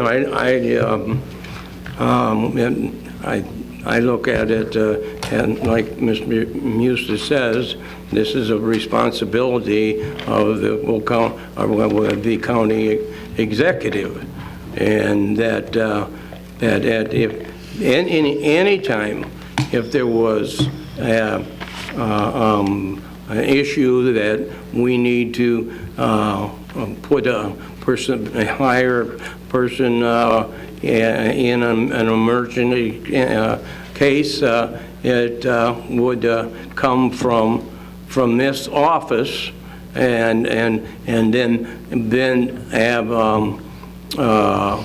the consent in the following county board meeting, and is what the procedure is. That I don't know if the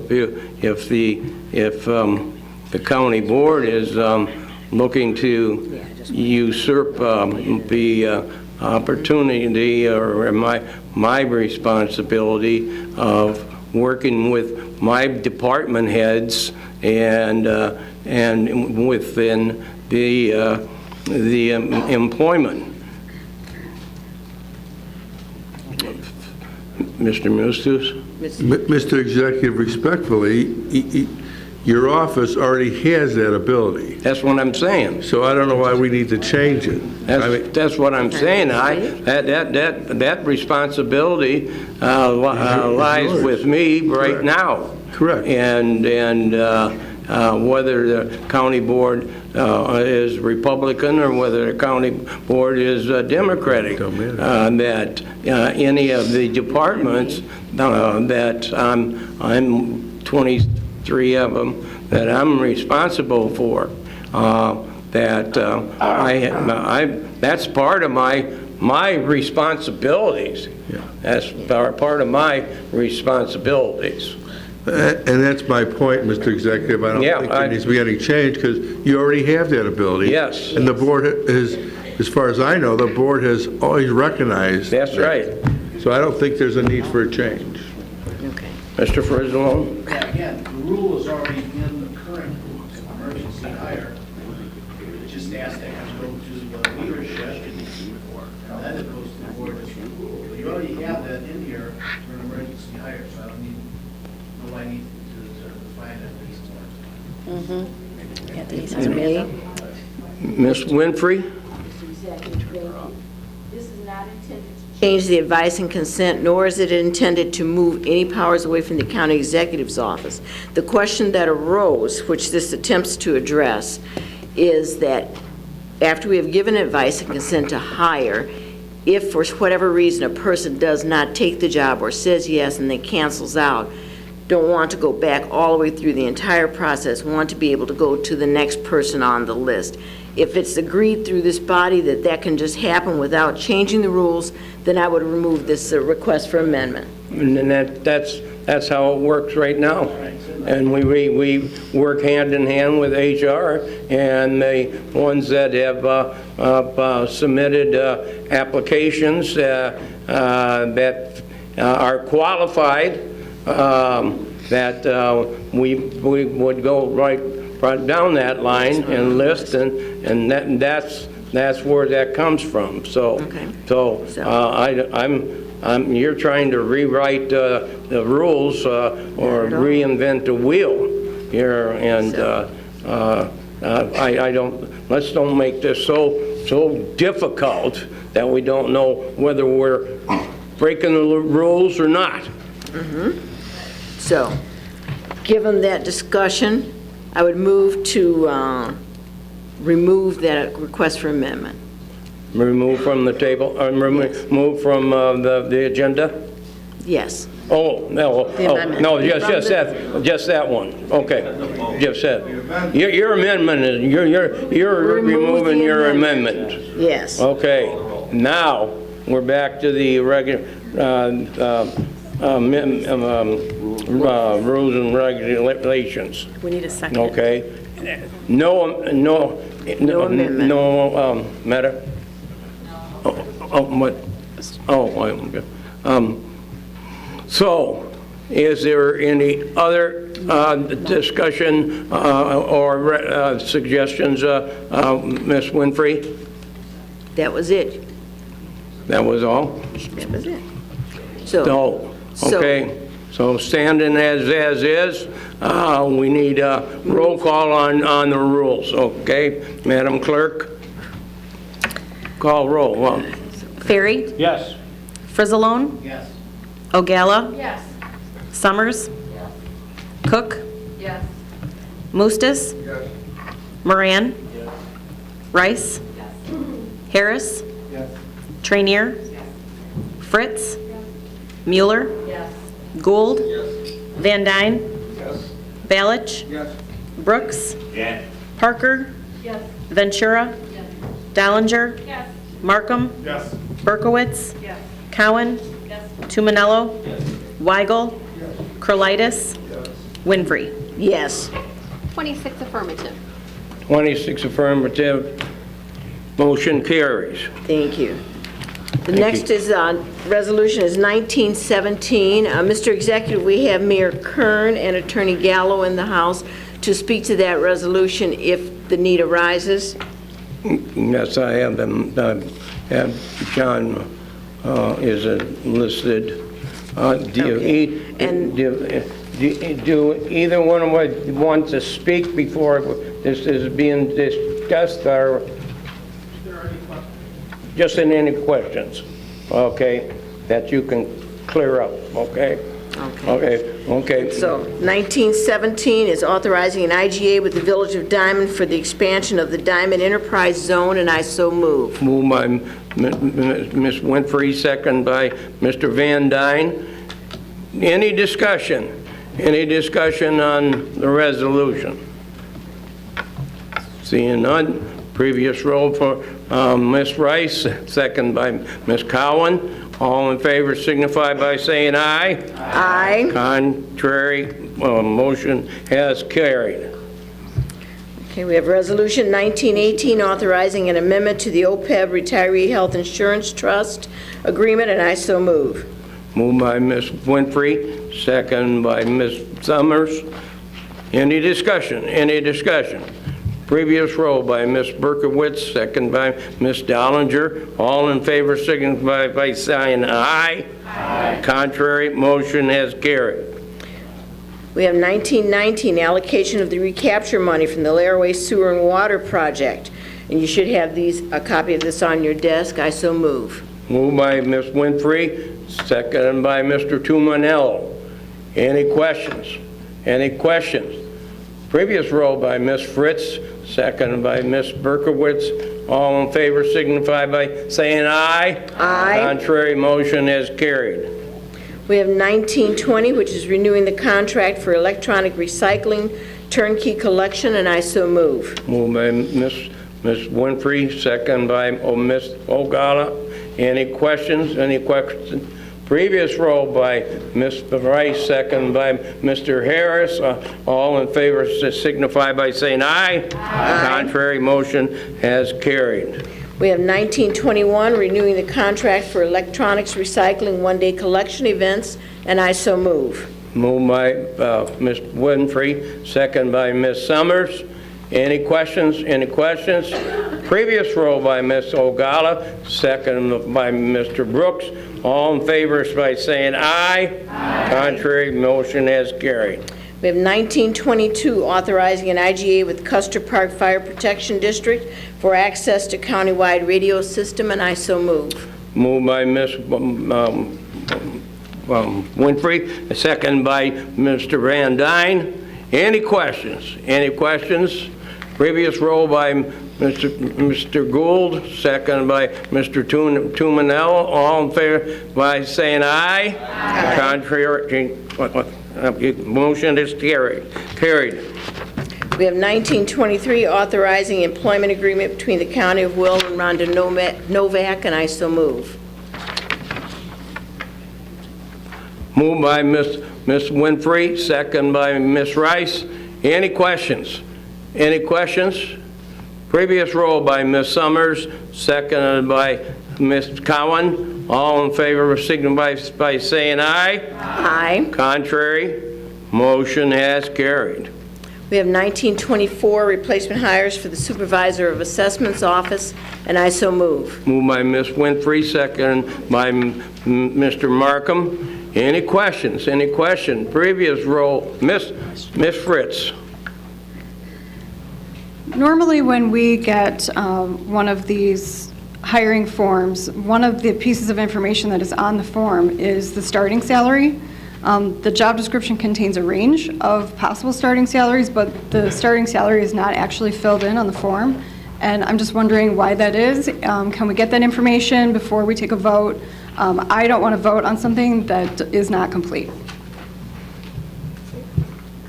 Is that for 1924? The starting salary is not on there? Range. Well, I don't know if it's Yvette? Maybe it's because they intend to negotiate. Yvette? Isn't that how it always is? You lost her? Come on down. Come on down. Yvette, if you would, please. Come on down. Come on down.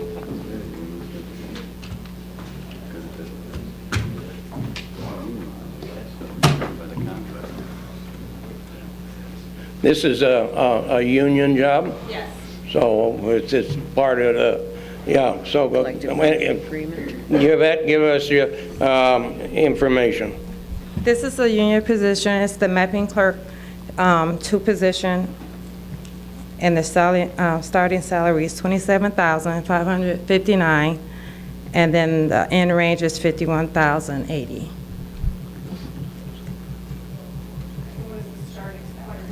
It's $27,559. Yes. With the union positions, we had to show the beginning of the range to the end, top of the range. This is what we would call entry level of a position in that office. He's the deputy. Okay. Does that answer your question, Gretchen? Okay. Mr. Brooks? So in the future going forward, the case in point, when these new hires do come before us to complete our voting, can the salary they're starting at be listed? Even though it starts here and the range is up there, it really doesn't tell us exactly what that person is receiving. I had thought it's been doing that. It just might be an oversight.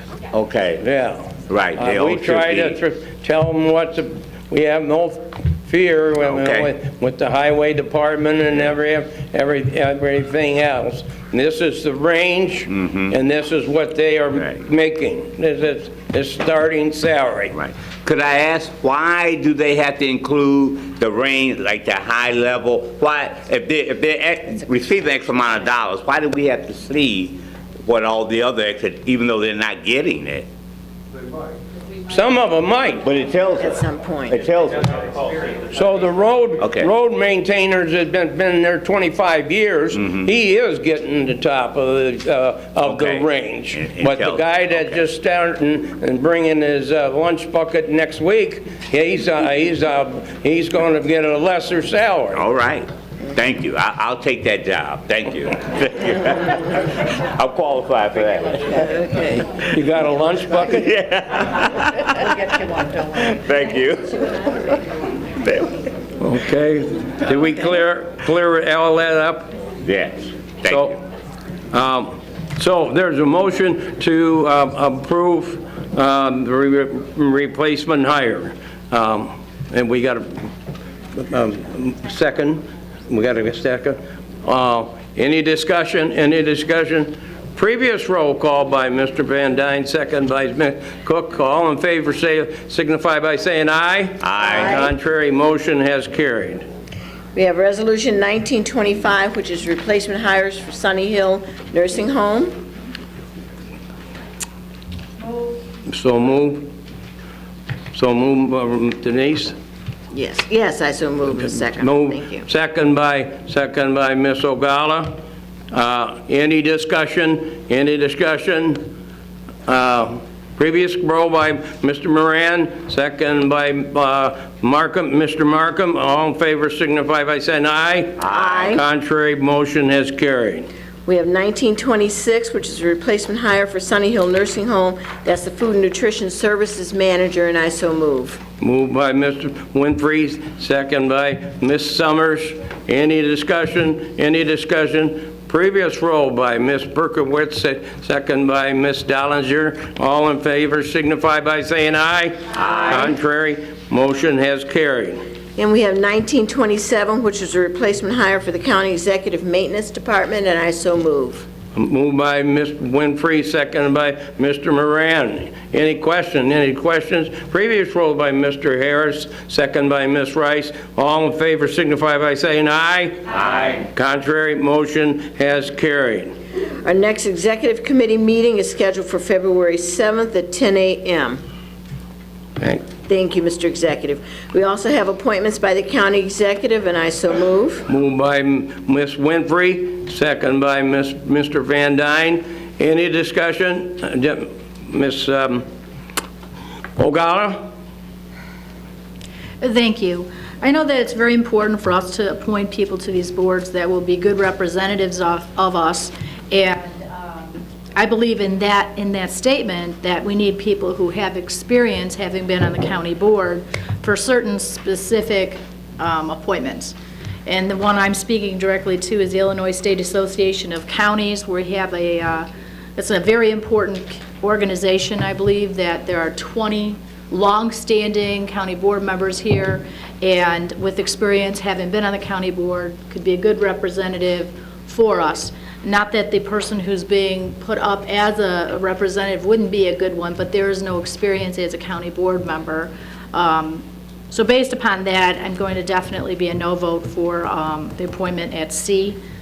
And that is my reasoning why. I think that's something we should look at, that we should appoint people to these boards that are going to represent the county, and they should have experience within the county. Okay. This is a brand-new organization that Correct. is being created, so... Yes, it is. So it makes sense to have somebody experienced. I would say that, some brand-new people that are getting started right off the bat participating should have the opportunity to, but your comment was well taken. Thank you. So, any other discussions? Any other discussions? So, Madam Clerk, call the roll. Ferry? Yes. Frizzalone? Yes. Ogala? I'm a no for the C appointment, a yes for the others. I know. You got to be yes or no. Or if you want... Make a motion to pull out C. Yeah. Okay. If you I'd want- like to make a motion to remove C from the appointments overall and vote on that separate. Ms. O'Gall makes a motion to pull that one out of the list of appointments. A second by Mr. Frizzalone. Madam Clerk, call the roll. Ferry? Yes. Frizzalone? Yes. Ogala? Yes. Summers? Yes. Cook? Yes. Mustis? Moran? Rice? No. Harris? Yes. Trainier? She's gone. She's not here. Fritz? Mueller? No. Gould? Yes. Van Dyne? No. Balich? Yes. Brooks? No. Parker? Yes. Ventura? No. Dallinger? Yes. Markham? No. Berkowitz? Cowan? I'll abstain since it involves me. Tumanello? Yes. Weigel? Yes. Curlitis? Yes. Winfrey? No. Change we do no. You know? Okay, Lori.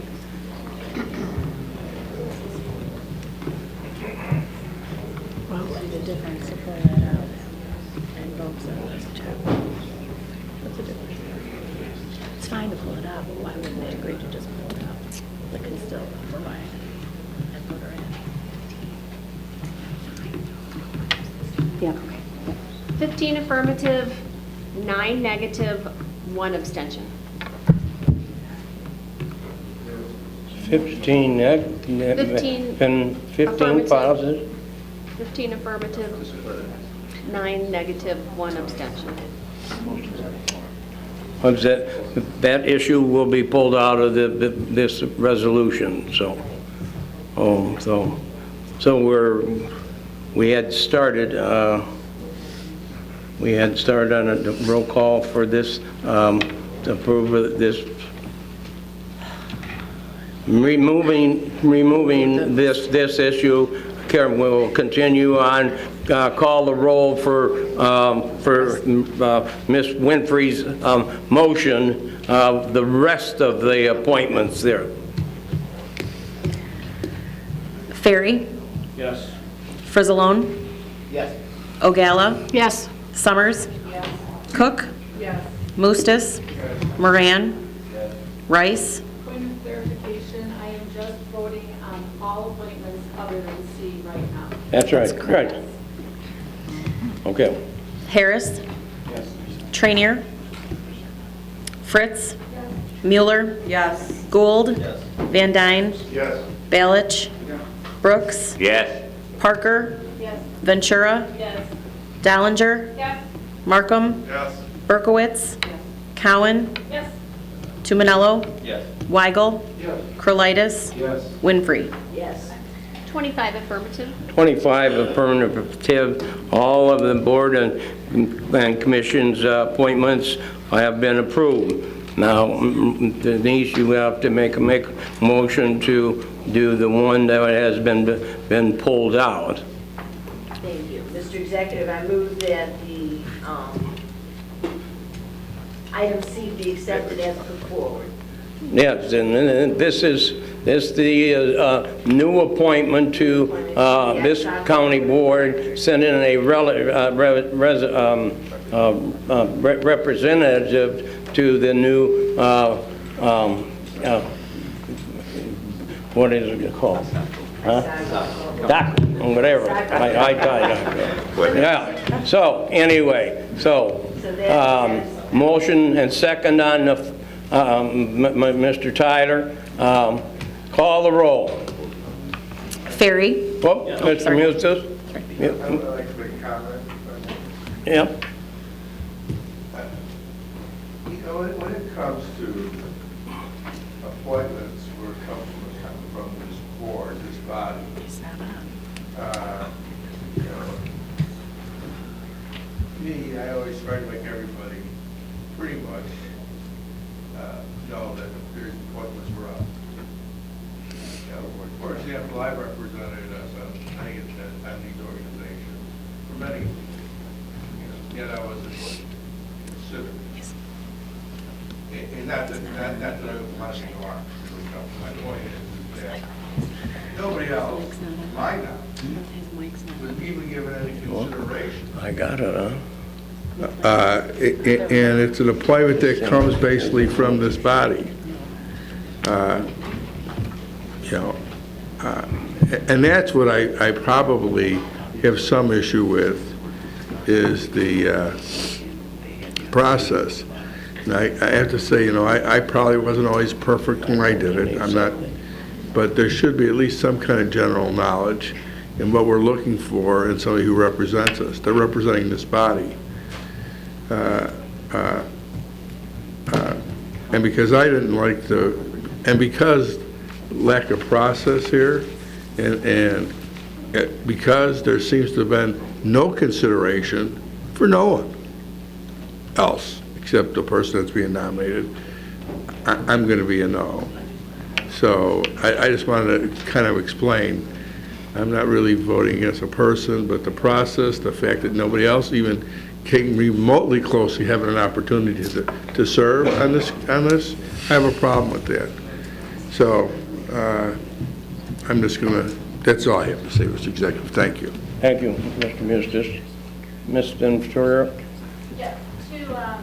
Mustis's point that no one else considered, I would actually say that's false, because I had put my name up for consideration and spoke to Denise about it early on, and she had told me to put it in writing, and then she would consider it. Obviously, based on the appointment, that was not put forward. So I just wanted to make sure that everyone knew that other people were considered for this appointment. Mr. Frizzalone. Mr. Executive, you made my point. This is a new committee. It's representing all of the counties in Illinois. It's a new committee under formation, and what we really need is a representative, nothing against Mimi, but we need somebody that knows how this board already is working, knows some of the past history of some of the, and how they worked, and how Cook County tends to take the lead, so that we can have someone there navigate and help with the formation of this. You know, a year down the line, maybe that's good, but we have no history here going to a brand-new board that's being formulated. So my vote would be a no as well. Thank you. Denise, or Ms. Winfrey? Thank you, Mr. Executive. Just for informational purposes, this is only one of the possible appointments to this board. There are a number of others. I chose this person because of their legislative experience, not necessarily on this board, but otherwise. So just putting that out there for information, that there are other appointments that will happen to this board that have not come forward as yet, just so that you know. Just so that you know. Mr. Frizzalone? That's why Mimi may be great for the legislative committee, because the committee you're appointing to her is about the formation and moving forward with this new group. Mimi would be great for the legislation if she's got some legislative experience. But as far as formation, we need to have some history of what happened to the other boards, why they fell apart or didn't work to our advantage to get our points across, so that we can be moving forward with the creation of the board. There are other parts of this board that I think Mimi would be great for that if she has that legislative experience. Just a comment, thank you. Mr. Tyler?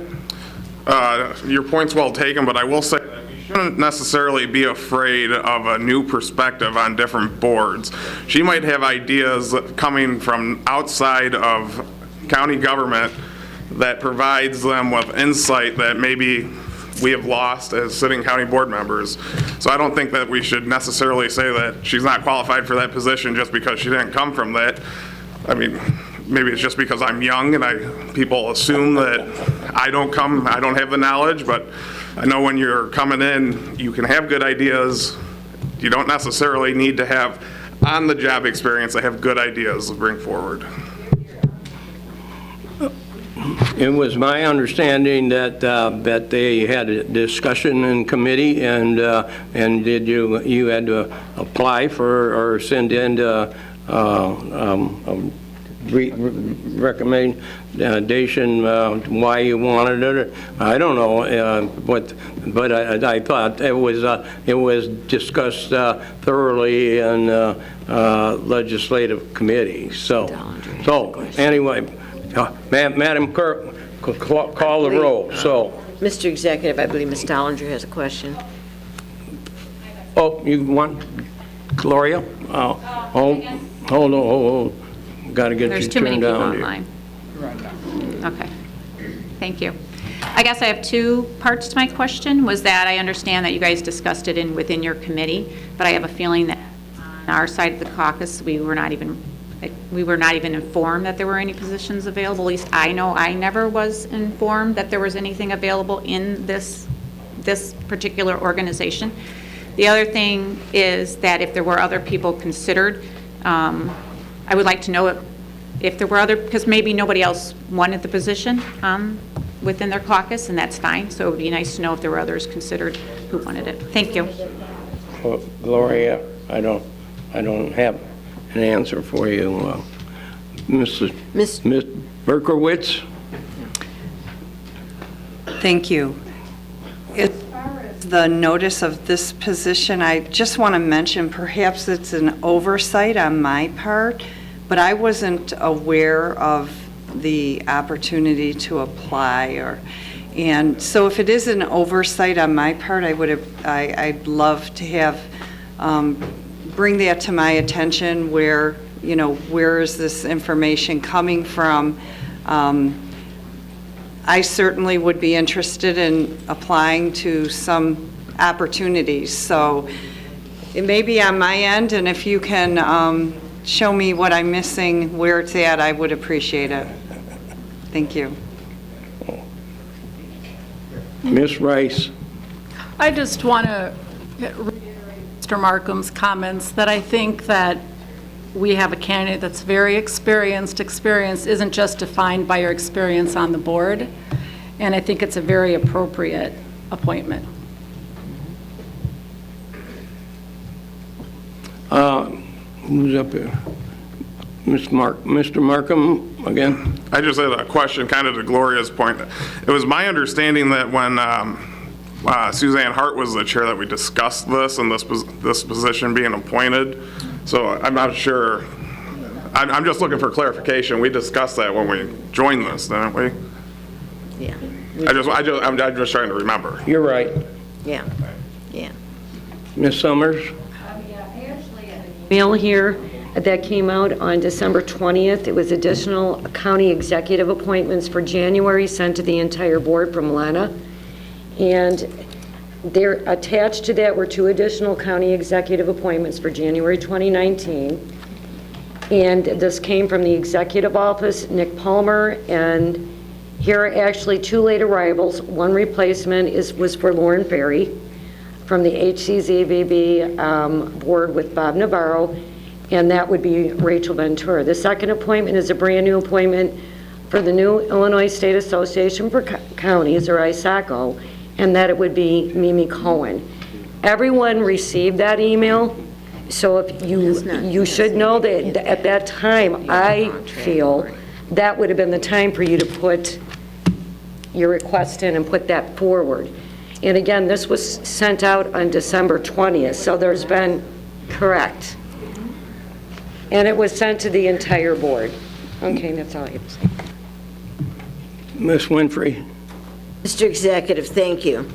There is a lot of energy around this appointment, and what I would like to do is withhold that appointment until we have a chance to have further discussion among all members of this board so that people are comfortable with the picks, and then bring it forward at the next meeting, if I may. Make a motion to remove it, but not be from the agenda. Second, all in favor signify by aye. Aye. Contrary? No. So, call the... Yeah, okay. Call the roll. Call the roll. Ferry? No. Frizzalone? Yes. Ogalla? Yes. Summers? No. Cook? No. Mustis? Yes. Moran? No. Rice? No. Harris? Yes. Trainier? Fritz? Mueller? No. Gould? Van Dyne? No. Balich? Yes, you're going to vote. Brooks? Yes. Parker? Yes. Ventura? No. Dollinger? Yes. Markham? No. Berkowitz? Yes. Cowan? Yes. Tumanello? Yes. Weigel? Yes. Krolitis? Yes. Winfrey? Yes.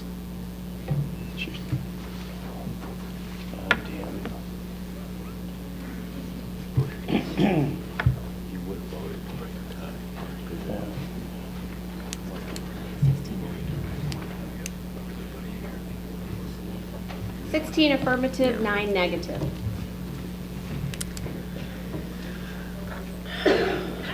15 affirmative, 9 negative. affirmative. 16 affirmative. Who's counting over there? Got 16 affirmative. I know that. That'd be 22. I know, yeah, Jackie's not here. but all the Democrats voted no. They did. Oh, they didn't? Oh, 16, I thought you said 15, I'm sorry. Okay, 15, oh. Okay, 15, 16 affirmative, 16? 16 affirmative. 16 affirmative 15. to remove from the agenda. Motion has carried. Thank you. Mr. Executive, that ends my report. So, next on our agenda is public comment. Anybody from the general public wish to speak on any issue? Comments by the county board members? Ms. Ogala? Thank you. I would like to make everybody aware of the fact that every year for I can't tell you how many years, we've had a situation that comes up every time there's a new governor. Once again, the airport is brought up. So today, this evening, at South Suburban Mayors and Managers Association, Rick Bryant will be given a presentation on behalf of Congresswoman Robin Kelly for submitting the South Suburban Airport to the capital plan. This is a project that's been going on for more years than many people. Some of the new people have even been alive on this board. It's been talked about since the late 60s, this particular project, late in the 80s, and land acquisition began in 2002. This project continues. It's a dead project. Airlines don't support it. The FAA has never approved it. There is no funding for it. What happens is a certain group of mayors continue to push for it, and in pushing for it, they're using tax dollars. I believe that after 30-some years of pushing for this particular location, that we need to take a step back and say, is this the right use of our tax dollars? Will this bring economic development, as they claim, to the south suburbs? I believe it will not. The airlines have never supported it. It's completely out in the middle of the country. There is no road infrastructure or any infrastructure of whatever source. Those tax dollars would be better spent to help improve things in those communities, provide programs to help those residents get the training necessary for jobs that are current out there today, versus continuing to promise these poor people in the south suburbs a job. I wanted everyone to be aware of the fact that they are going to continue to push for this, and for you also to think about the fact that tax dollars could be spent on other improvements, such as, improvements on I-80, improvements on I-55, helping with the Hopewell Bridge, things that are needed today, will be done today, versus the continuation of pushing a project in hopes that it might bring economic development. While doing that, it will take over 20,000 acres of farmland. And I want everyone to be aware of the fact that O'Hare is only on 7,000 acres. So the amount of money and the amount of money put forth, the land that is being grabbed for a project that's been going on for over 30 years at this chosen site, is something we should really strongly consider. That's part of Will County. That impacts our dollars. It impacts the fact that every time the state buys land, that property is taken off the tax rolls. And special legislation had to be put forth so that any lease dollars could come back to us for the cost of the different taxing bodies. Many different things implied, but again, they're going to be doing this tonight at South Suburban Mayors and Managers meeting at 6 p.m. in East Hazel Crest. Thank you. Mr. Mustis? If I may just expand a little bit on Judy's comments, I think it should be noted that 30 years ago, Will County was supportive of the airport development. A lot happens over a 30-year period. And initially started out, Will County Airport, owned and operated by Will County. Now this has become, and that was our initial, but we should make clear that these are Cook County communities that are pushing a development in Will County. We've had many developments come here maybe the latest, it has created and continues to create a lot of controversy, the North Point development. This airport makes North Point look like minor leagues in its impact. And I think when you look at congestions and so forth, if we're concerned about North Point, you better really be concerned about this airport, potentially. And then basically, and run by Cook County communities, with Will County having no say whatsoever. Now we continue to fight here in Will County for the airport, but we were fighting, we were in parts in support, because if we abandoned support, they were just going to completely hand it over to Cook County communities, and we wouldn't have any say. They were just going to say, we oppose the airport and so forth. But I do think that this body should, along with the executive branch and others, we should sit down and talk about whether this development is something that should continue to be supported by Will County. I used to say this airport will never get built. Then I used to say, I think it's going to get built. Now I'm back to, I don't think it's going to get built, but it doesn't mean it couldn't go forward and have a very negative impact on Will County, while Will County reaps none of the benefits. Municipalities don't have to be continuous to an airport to own and operate the airport, just so everyone knows that. So, if Chicago wanted to put an airport in Will County, they could. That's how the law is written. So, not that Chicago, they don't want another airport, but my point is we probably, Larry, you and I go back on this from day one, and, we probably haven't had a discussion for some time, but on this particular issue. But I think it's time that we do at least sit down and recap it and discuss it, especially for new folks. Let's look at where the landscape currently is, and I think it's something we should take up. Now, Denise, I would suggest that maybe you either keep appointed to a committee, or you can do a committee of the whole at some point, or you could have a discussion at executive committee, or you could just put some group together and start a discussion. So, but we should review it going forward. Thank you. Mr. Ballage?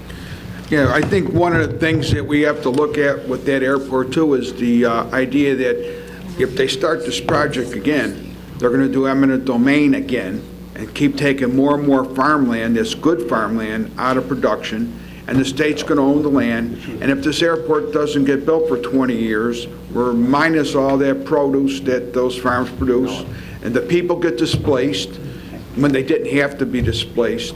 So, I mean, just because Cook County wants something, I think of Cook County as a predator, that they're coming out here trying to move in on our turf because they don't want stuff there. They grew themselves into being broke, and now they want to come here and start taking our resources. So we have to be real careful about Cook County, and all the things that they say is good isn't good for us. Thank you.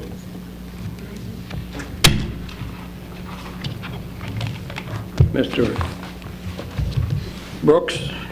Mr. Executive, if I can just fly over to a different subject right now. On Monday, as you know, is Dr. Martin Luther King's birthday, and I would hope everybody would observe in their own way. However, we got a new movement now called Not a Day Off, but a Day On. In 1968, Dr. Martin Luther King gave his life in Memphis, Tennessee, doing for others. So now it's called Not a Day Off, but a Day On. There's not-for-profit agencies all over Will County. You can donate your time and energy. However, if you feel energetic, my windows need washing at my church. Thank you so much. Kind of cold for that, though. Just something to think about. Okay, we make sure that happens. Ms. Rice? Yes. I'm not sure if there's a problem with the system. I keep coming up as Jackie Trenier. She's Jackie Trenier, so it's like there's two Jackies, no Beth. But I keep losing my spot in line, so I think there might be a problem. But what I wanted to comment on today... I know you're not Jackie. Jackie's been cloned. If you would have stayed in the seats that you were at, then... I liked my seat. No, you and that Jackie turned around, so... All right, mystery solved. Board Member Tuminello's comments today reminded me of Talk into your mic, please. The mics are not the best, but if you sit too far away from them, we don't pick up your volume. All right, how's this? That's excellent. All right. Board Member Tuminello's comments about solar farm lottery process at the state level, and then the process that we might want to consider here at the county for permitting reminded me of how important I think it is that we look at energy procurement as a whole board. As we did today, I really appreciated the overview, and make sure that it doesn't just stay siloed at committee level. I understand the importance of it staying at committee level when it's committee specific. But I do think that we all need to understand how complicated it is and devote some time at the full county board level to address it. Because Board Member Tuminello's point is well thought out, that we are going to increase cost just because we're short-sighted on the permitting process. So I guess my comment is that I want to see us look more as a full board, understand it, not make silo decisions, make informed decisions that really are good for Will County. Thank you. Mr. Tuminello? Yeah, just in real quick response. What I'm asking to go back to the committee level is just the change in the ordinance, because the ordinance for the special use needs to be changed, and so it's something completely a little different. But yeah, I agree. It's a very important topic. It is being short-sighted on our site, looking at the way we're doing things now. I look forward to some kind of amended proposed change, but just clarifying that I'm not asking that whole thing get shoved in the committee, just the portion that has to be changed that deals with the actual ordinance for the special use. Okay. Okay, any other county board member that wants the floor? 12:15. Announcement by the majority leader, Mr. Mark Ferry. Leave it alone. Thank you, Mr. Executive. First of all, I want to recognize the celebration of Dr. King's birthday coming up here. And also, I want to re-recognize Sister Vivian Whitehead's work, 40 years worth of it. That's a real accomplishment. Thank you very much. Also, be careful this weekend. Mother Nature is going to be playing some nasty tricks with snow. It's going to be heavy snow, according to reports I've seen. So do be careful. Some of us older members loosen up with $20 and let some kid run your snowblower. I'm sure a few of us have that available, and let's not get caught up in that. And then the good news is, by February 15th, Major League Baseball pitchers and catchers will be reporting to spring training, and we'll finally get something to watch pretty soon on TV. And that's it. Thank you. Minority Leader, Mr. Frizzle. There you go. Thanks, Mark, for taking all my speech. Appreciate it. Sorry about that. But I did want to piggyback on what Mr. Brooks and Ms. Summers announced about our groundbreaking. I want to congratulate this board and the last several previous boards This is going to be the third groundbreaking we're having in just over 3.5 years. And this time, 2 years from now, we'll have 3 state-of-the-art buildings fully occupied. So there's a lot of things happening in this county, and I think this board and previous boards can congratulate themselves on moving those things forward and having the vision to understand that when you build new state-of-the-art buildings that have a 50 to 75-year life, you're really doing a service for the community, because you are making the building more responsive to the way we operate these days, and you're also investing in the future, hopefully that you won't have to build that building every 20 years. So I do want to congratulate everybody on that. The only other thing I wanted to mention is for you stargazers, Sunday night is going to be a super blood moon, and it will be a lunar eclipse as well. Now, the next one I think I read was 86 years from now. There's a pretty good chance most of us won't get to see that one, so don't miss this one. And like Mark said, I'm sticking around. okay, well, maybe. And the snow this weekend, I just think the weather guys are just dying to predict the blizzard. And so it's probably not going to be as bad as they predict. Unfortunately, I will be in the Bahamas this weekend, so I won't get a chance to see it. But if you all want to save me some snow and drop it off at the house afterwards, I'll enjoy it then. Thanks, and have a good month. Our board speaker, Miss Winfrey. Thank you. I just want to point out, it is the King Day celebration weekend. On Saturday, there is a brunch from 10 until 2, I believe it is, at the Jacob Henry Mansion. It's a unity brunch, so encourage people to attend that. On Sunday at 6 o'clock at St. Paul Church in Joliet is the Will County Observance for King Day. That's an historical service that includes a lot of church leaders, political leaders, and the like, so encourage people to join us for that.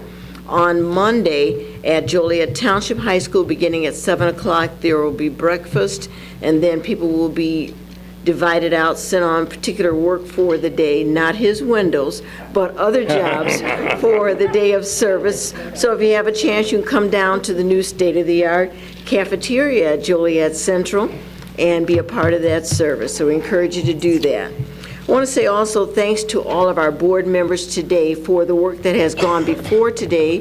We are in a stable fiscal position in the county. We have a number of, as Mike mentioned, state-of-art facilities that are underway, some finished, so we have done great work.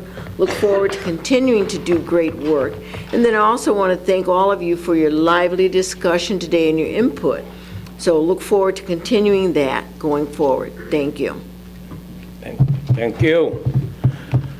Seeing there no further business, this Will County Board will stand at recess to Thursday, February 21 at, let's hope, close to 9:30. 9:30 start, okay.